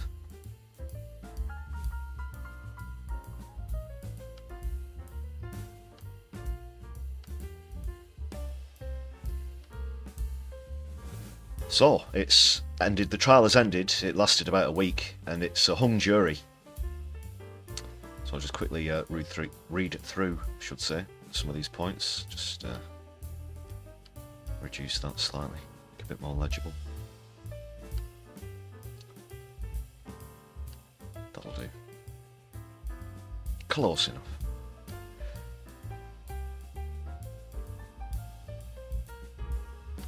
Yep, so Phoebe Plummer and Jane Twill, who were appearing before Judge Duncan at Isleworth Court, Crown Court should say, accused of criminal damage over £5,000 for their action on the 30th of July last year to demand a fossil fuel treaty to end oil and gas by 2030. This is the official statement from Just Up Oil, I should say, that I'm reading out. The trial, which lasted 9 days, ended when the jury failed to reach a majority decision. The judges scheduled a retrial for May. Phoebe was remanded for 58 days and Jane for 14 days following the action in which the pair used fire extinguishers to spray water-based paint at the departure boards in the terminal. The Crown alleged that the action caused £8,000 worth of damages. Not too sure about that. They always over-embellish that sort of thing. I have been on trial for a spraying action and charged with criminal damage myself, so I'm familiar with that. I won't say where though. Back to the article. During the trial, Judge Duncan ruled out the defence of necessity, saying that this did not extend to civil disobedience and what she called the defendants' honestly held opinions about climate change. That's quite an important part of that. Jane responded, this is one of the quotes, she says, "It's not accurate to say that I'm acting on my beliefs, that is the climate crisis or climate breakdown, as it currently is. It's not a cause, it's physics and an objective reality." She says, "I can see that everything is at risk. We only do the right thing if we know what's going on." Phoebe was not allowed to be present in court to make their closing speech during the course of the trial. The heating system in the holding cells at Isleworth Court contracted to the private company Serco broke down and no one currently in custody could be produced in court. A supporter at the trial said Phoebe and Jane had all their substantial defences removed, a severely mismanaged prosecution, logistical nightmares, and a jury that was told to completely disregard their motivations. This is absolutely huge. In Phoebe's closing speech, she said, "I have struggled with not being able to talk about the climate crisis. Hearing it called irrelevant feels inhumane and dishonest. The prosecution says I'm committed to breaking the law. My only commitment is to act in line with my conscience. They say I do what I like without thinking about the law. I don't think following the law and doing the right thing are always the same thing. I cannot be a bystander to suffering when I see it. Non-violence means being honest and living in line with the truth. I need to tell the truth about what I see. I act in a way that I think will be effective in saving life. When a doctor breaks a rib while doing CPR, the doctor's intent is obviously saving the life, not causing grievous bodily harm. The context always matters." Yeah, well said, well said. So that comes from JSO's press office. Just another picture of Phoebe there on the left. and Jane on the right. Of course, this is very close to home where I'm concerned personally. I do stand by all of the sentiments in those statements that Phoebe and Jane said. And that's the thing. The powers that be, unfortunately, have left the population of this country with no other choice but to be involved in non-violent civil resistance. If petitioning worked, if just holding up a placard worked, then people like Phoebe, Jane, myself, and hundreds of others wouldn't have to put themselves into these positions. And there are going to be further massive demonstrations coming up as well. If you would like to go to justopoil.org, there are petitions there as well. So please do check those out.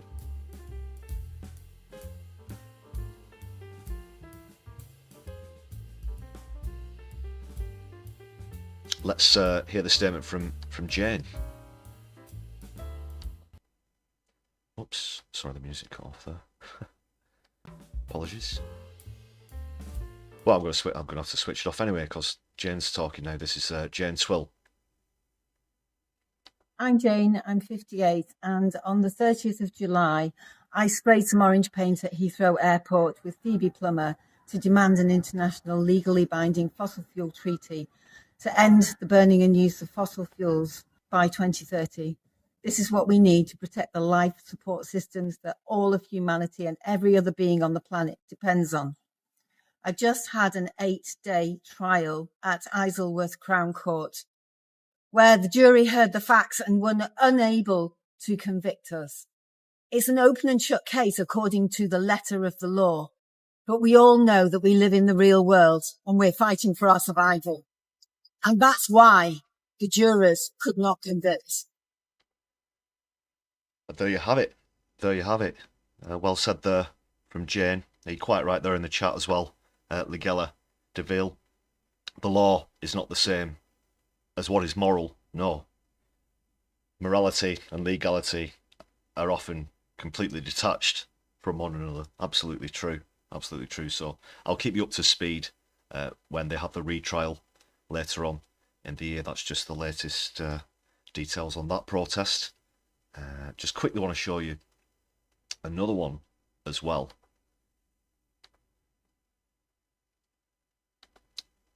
This got slightly overshadowed in the news with the events at the Palestine demo.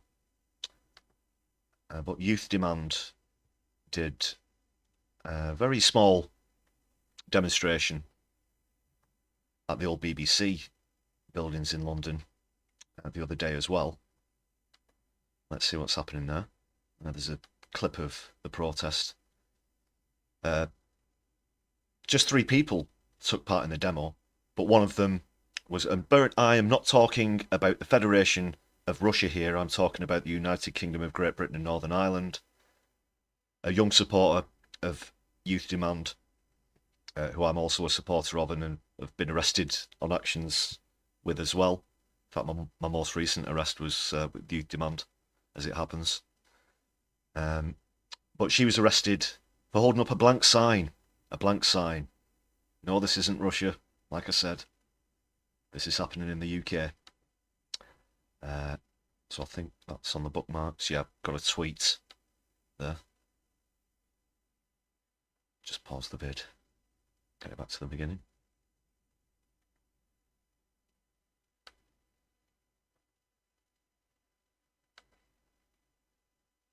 So this was away from the main demonstration, like I said, that happened on Saturday and outside the BBC buildings.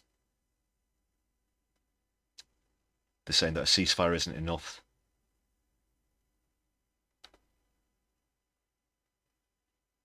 Quite right. I don't need the music for that, thank you.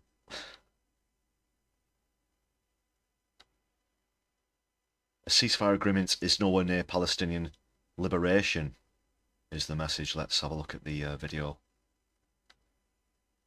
of the protest and arrests.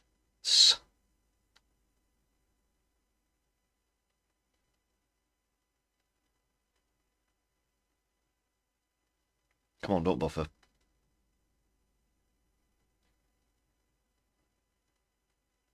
So I'll just check the there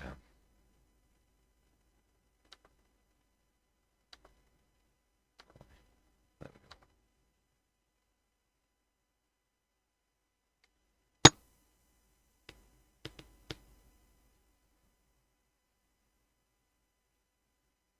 Bit of buffering there, people. Sorry about that.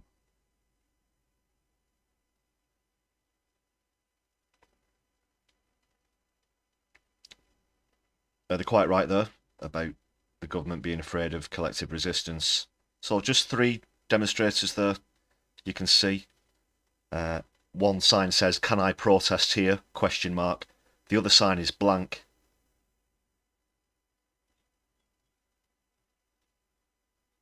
Two of them just choosing to sit on the floor. Obviously, you don't need, what, twice as many police as there are demonstrators to handle this. They're not doing any harm.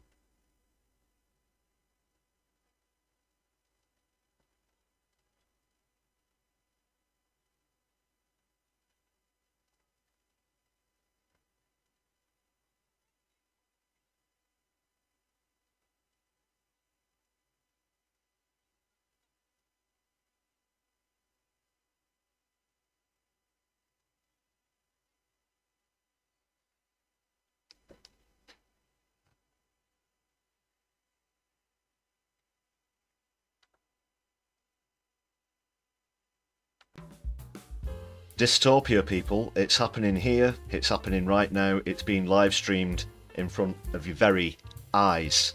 And this is happening to dear friends of mine. This is happening to people who I care for.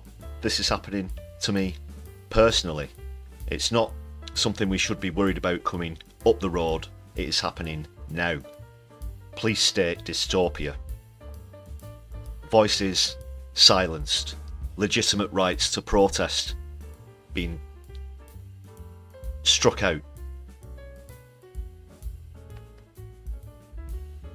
Good point, Octo. They should resign in shame.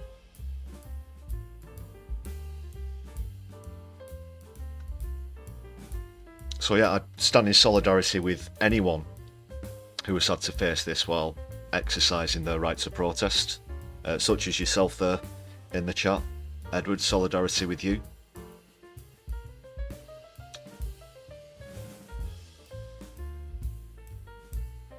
We're seeing our rights being stripped away week after week, month after month, year after year. And that's a very good one to sum it up.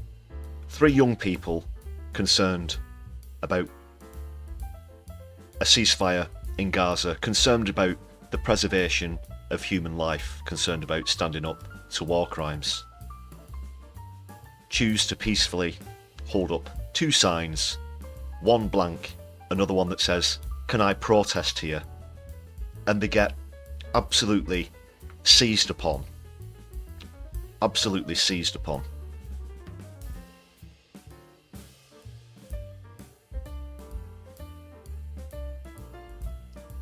And where the authorities are concerned, it's so counterproductive as well. That obviously takes up a large amount of police time. They've got to take the arrestees to the station. They've got to book them in.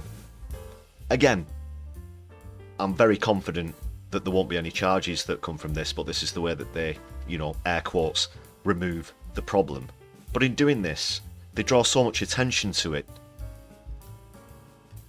If they'd have just left those 3 young protesters alone by themselves, there might not have been as much attention drawn to them as there would if they were arrested in that fashion.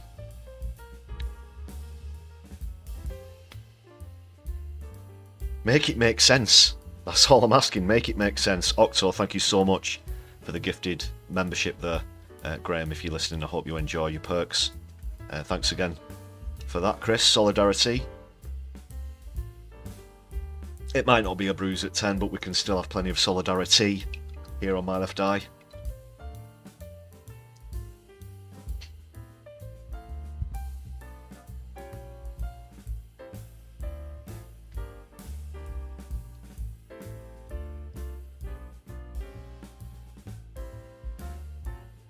The corporation lawyers write the laws and they pass them on. Good point, Odin. This is the thing, you know. Looking after our planet would hurt a lot of private profits, you know. And there are many, many arms manufacturers who have such investment in the death showers that are raining down on Palestine that, well, if that stops, then these rich people... Excuse me, I do get emotional sometimes on the stream. They might not have as much money as they would do normally. Where's the big tissues and the small violet? Excuse me. Some of the executives at Lockheed Martin might not make as many millions or billions of dollars if this happens. Does nobody think about the billionaires? Do they not? No, that is the way it happens, though. You know, that dictates law. So much law is out there to protect private interests, private profits, especially where anti-protest legislation's concerned.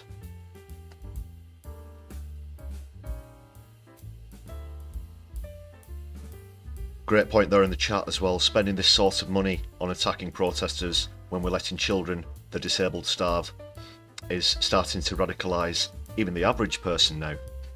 Thank you very much for that. Celadonfe, am I pronouncing that right, or is it Celadonfe? Apologies on the pronunciation, but excellent point there in the chat, and well reminded as well. When we were in Keith's Fondue Lounge earlier, I neglected to mention, as well as the photo op at the concentration camp, and then the declaration that he's going to be coming down on people who are on benefits. Also this week, Keith has pledged a ridiculous amount of UK taxpayers' money to fund war in Ukraine. He's signed a $100 donation. A $100-year donation pledge that's worth £300 billion. So $3 billion a year, essentially, as long as the Federation of Russia continues to exist, is what Keith is thinking.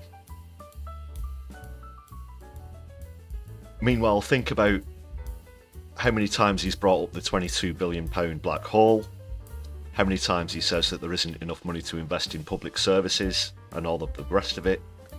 The cost of borrowing is going through the roof and surpassing bond yields. In great economic strife, Rachel Reeves wouldn't be able to fight her way out of a wet paper bag. But there's £300 billion to throw at Ukraine over the next century. $3 billion a year. $3 billion a year. For a century. Why am I not doing well in the polls? He asks himself. Dear me. Excuse me, I think I'm going to sneeze. Sausages! Excuse me. Excuse me.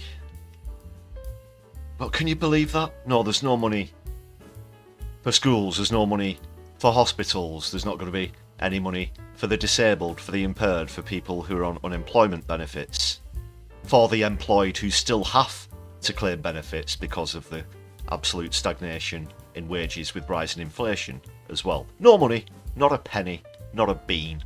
Forget it. Forget it. But on the other line, oh, what's that, Vladimir? Yeah? $3 billion a year in perpetuity? Yeah, I'll even sign it up for a century. You know, even long after we're gone, we're still happy to throw UK taxpayers' money at Ukraine.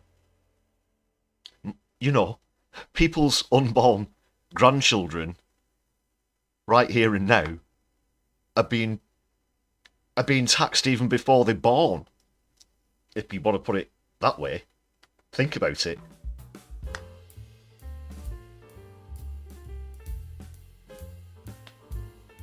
Anyone who's born in 10 years, 20 years, 50 years, 75, 99 years.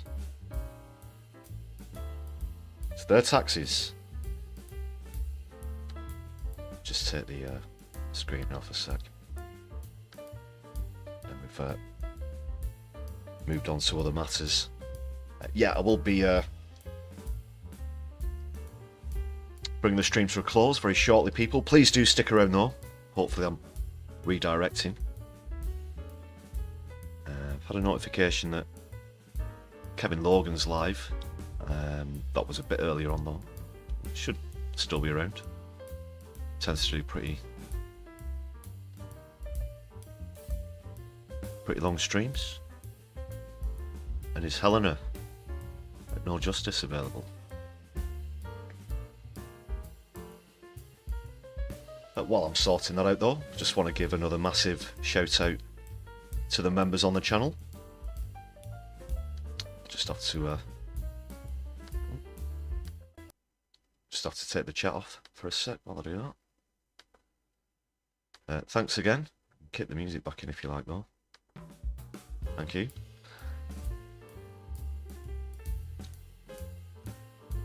So we do have Kev, and we've got No Justice as well.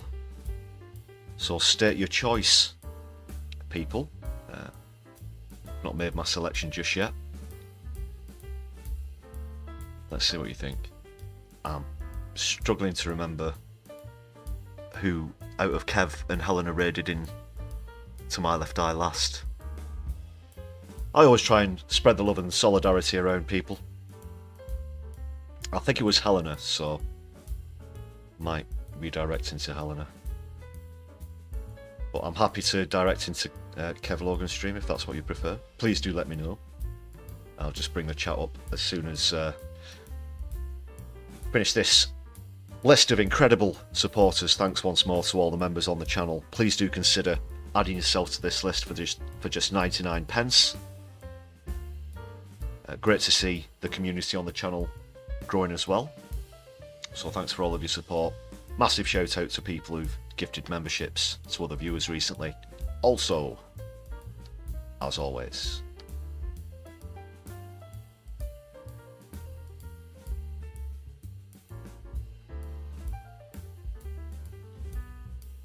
see.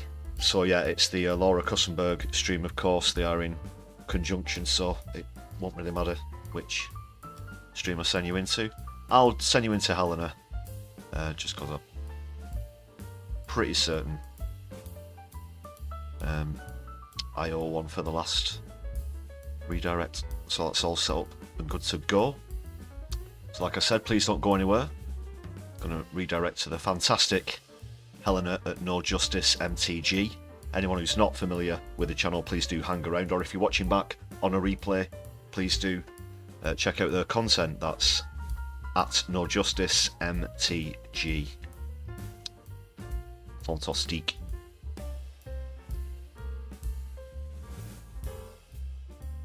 And I'll go out by saying thanks a lot for joining me this evening. I will be over to join you in Helena's chat soon after we redirect, but if I don't see you there, then I'll be back in the week with more videos and live streams. Please do hit the notification bell so you don't miss out on any of the content on the channel. Brews at 10 to come through the week as well. 10 PM weekday live streams. Keep an eye out for those. They tend to be on either Mondays or Tuesdays and Wednesdays. There's always one on Wednesdays, as long as there's a PMQs as well. That's a special dedicated PMQs live stream with my first time reaction and commentary. We do play a bit of a game there where we'll listen out for certain buzz phrases. So yeah, I'd love you to join me at that as well. Solidarity with everyone. Martin Arnold, great to see you. Glad I noticed you there in the chat just before we leave. I'll go over to Keith's Fondue Lounge very briefly in just a moment as we say our goodbyes. Have yourselves a great evening, whatever you do, people. And until we see each other next time, my Lefty, I'll be seeing you soon.